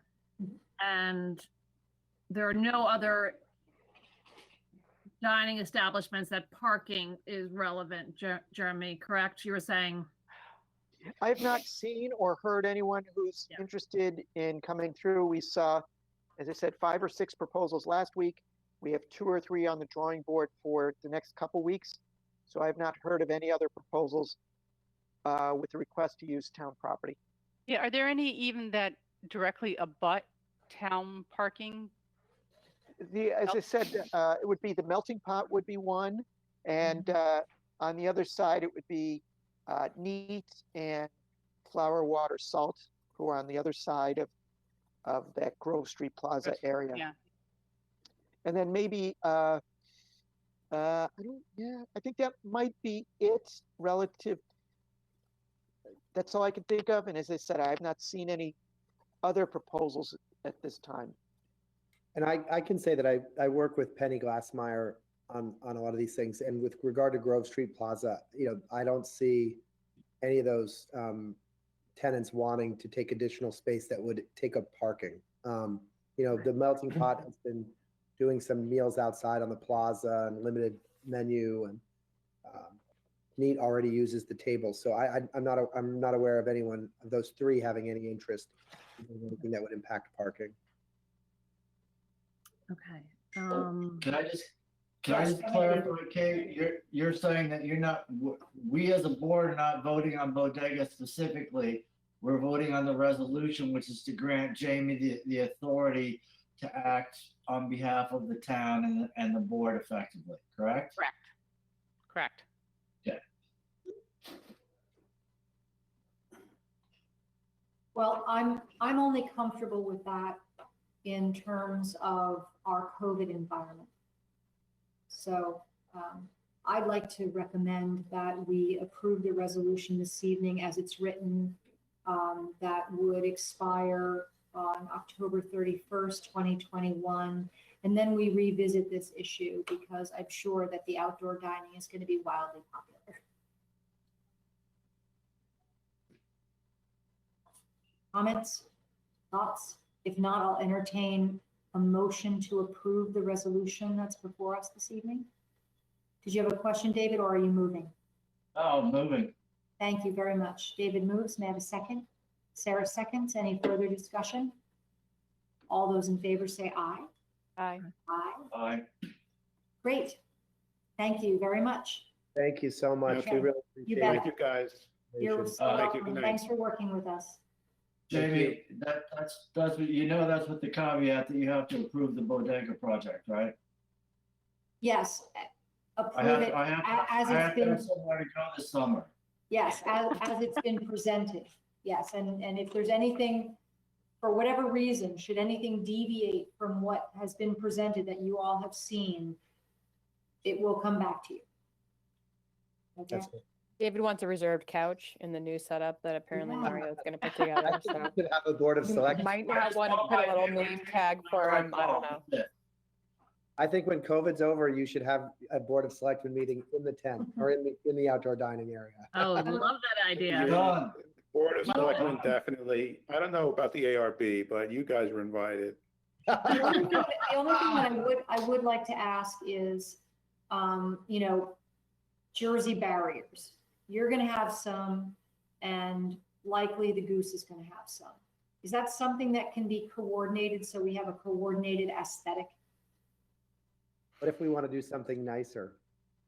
Okay, well, I mean, we're going to try. I won't I just limit don't know that. I have no idea of what their approach to this will be. And Mario has been thinking a lot about how to dress this up really nicely. And we'll do our best. The point is taken, and we'll try to coordinate with them. But we may Okay. want to take it up a notch. Understood. I appreciate it. Okay, thanks for being here. Thanks for your Thank patience you. this evening. All right, thanks again, guys. Okay, Good good night. night. Good night. Yeah. Okay, our meeting is running very long this evening. We will go back to old business item number 4, discuss and take action on a mission statement and charge for the Technology Steering Committee. And I guess I will turn this to Kate and entertain any questions from the Board of Selectmen. The charge looks very good to me. I'm eager to get this underway and to advertise for members of the public to join this steering committee. Right, so what you're seeing is just the evolution of the past several meetings where you discussed it and made recommendations for changes. So I believe this reflects what you had asked for at the last meeting in terms of the bullets, but also the organization of the mission statement, then the charge, and then the composition of the committee. Does anybody have any further comments on this? Are we satisfied with what it has been presented? Sarah? This looks fantastic. I'm so appreciative of all the work that's been put into this and the time.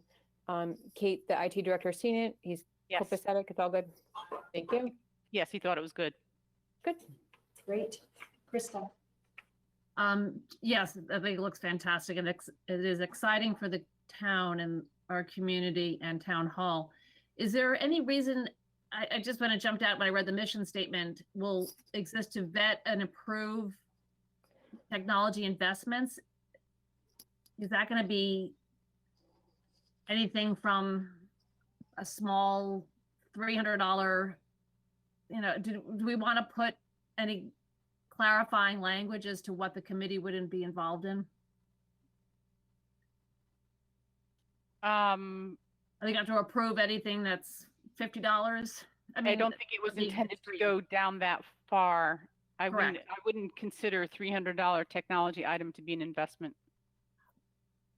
I would agree they shouldn't be involved in that. I just didn't know if language should be put in so they understood the charge as to what we're thinking that they would be involved in.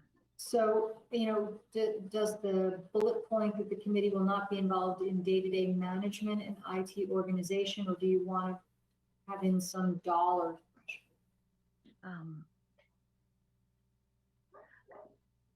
I wasn't as or significant. Will that approve, prioritize? The significant- thing of the mission statement is, that's the high level. Mhm. If you want a detail, it should be in the charge. And that's where I think Jamie's point that they're not going to be involved in day-to-day management of the organization. I think that addresses your point. So just to sort of carry on what Krista is saying, aren't we really looking for this committee to approve, prioritize, monitor technology, investment policies and programs? Not the investments themselves per se. That's for the Board of Selectmen and ultimately the Board of Finance. We do want them to be weighing in approving requests for some kind of, if we want to buy a new server, if we want to buy a new piece of software, like. But isn't that day to day? I mean, I guess that's really I would consider the line. the switch from City View to Viewpoint. Yeah. Is the kind of thing that if an IT steering committee were in place, they should have been involved in. So is there a threshold from a finance department perspective that we could superimpose in this policy? Well, you could say something that meets the capital budget threshold or meets the threshold for inclusion as a capital item. We certainly don't want to burden the committee with making decisions about small things, to Krista's point. No, that's or the word investment comes out and you use policy, stick with policy, programs, strategy. Yeah, take the word investments out to approve, prioritize, and monitor technology, programs, and policies. Just take the word investments out. Yeah. Because what I'm talking about with the budget is addressed in it's the third to last bullet point, that they'll review department requests for technology, hardware, and software purchases and investments, including upgrades. Is that agreeable to everyone, that small change? Thank you, David. Krista? Yes, no, I think that addresses, I just don't want them to be cut up in minutia and day to day. It just is a little bit clearer, I think. Thank you. I agree with that. Okay, are there any other comments or suggestions? Okay, seeing none, then the Board of Selectmen approves the mission statement of the Information Technology Steering Committee as presented, amended. I'll So entertain a we're going motion. to have amended. Oh, as amended. I put the two Amended, words, yeah. depending on which As way. a choice. Yeah. Okay, thank you, as amended. David So moves. May I have a second? Sarah seconds. All those in favor? Aye. Great. Okay, terrific. That is good work. Thank you so much for that. All right. All right, we've done our transfer. We have reappointments this evening. We have the reappointment, even though Jerry wasn't able to join us this evening for her interview time, she gets extra points for joining the meeting. And we did discuss that we're happy to move her reappointment anyway. So reappoint Geraldine Genovese to the Commission on Aging for a term expiring on 3/31/23. Reappointment of Ray Slavin to the Commission on Aging for a term expiring on 3/31/23. And the appointment of Lauren Rossi to the Beautification Commission for a term expiring on November 30th, 2021, and a subsequent reappointment for a term expiring on November 30th, 2024, since there were only a few months left in the term. So I'll entertain a motion to approve those. Sarah moves. May I have a second? Second. 8 seconds. All those in favor say aye. Aye. Aye. Great, thank you. We have meeting minutes of our March 8th regular meeting. Any corrections or additions? Okay, seeing none, I'll entertain a motion to approve as presented. Moved. David moves. I have a second. Sarah seconds. All those in favor say aye. Aye. Aye. Aye. Okay, terrific. Agenda review. We did a lot tonight. We did a lot. Yes. We will at some point bring back some things for the charter. I was just gonna say, the only thing I could think of is we started charter and then we, Yeah, and I really want to make improvements and move forward the snow removal ordinance. Mhm. That's really important. So, The senior center, and if they're going to come back, at least get an update as to what they decided to do. Yeah, we haven't had a chance to talk about that yet, but we will. I just, okay. Great. I'm sure that we'll find things for us to discuss. So if there's nothing else, then I'll entertain a motion to adjourn. Sarah moves. Can I have a second? David, I saw his hand first. David, second. All those in favor say aye. aye. Aye. Aye. Great. Thank you all very much. Great All meeting. right, thank you. Good night, everyone. Thanks, Kate.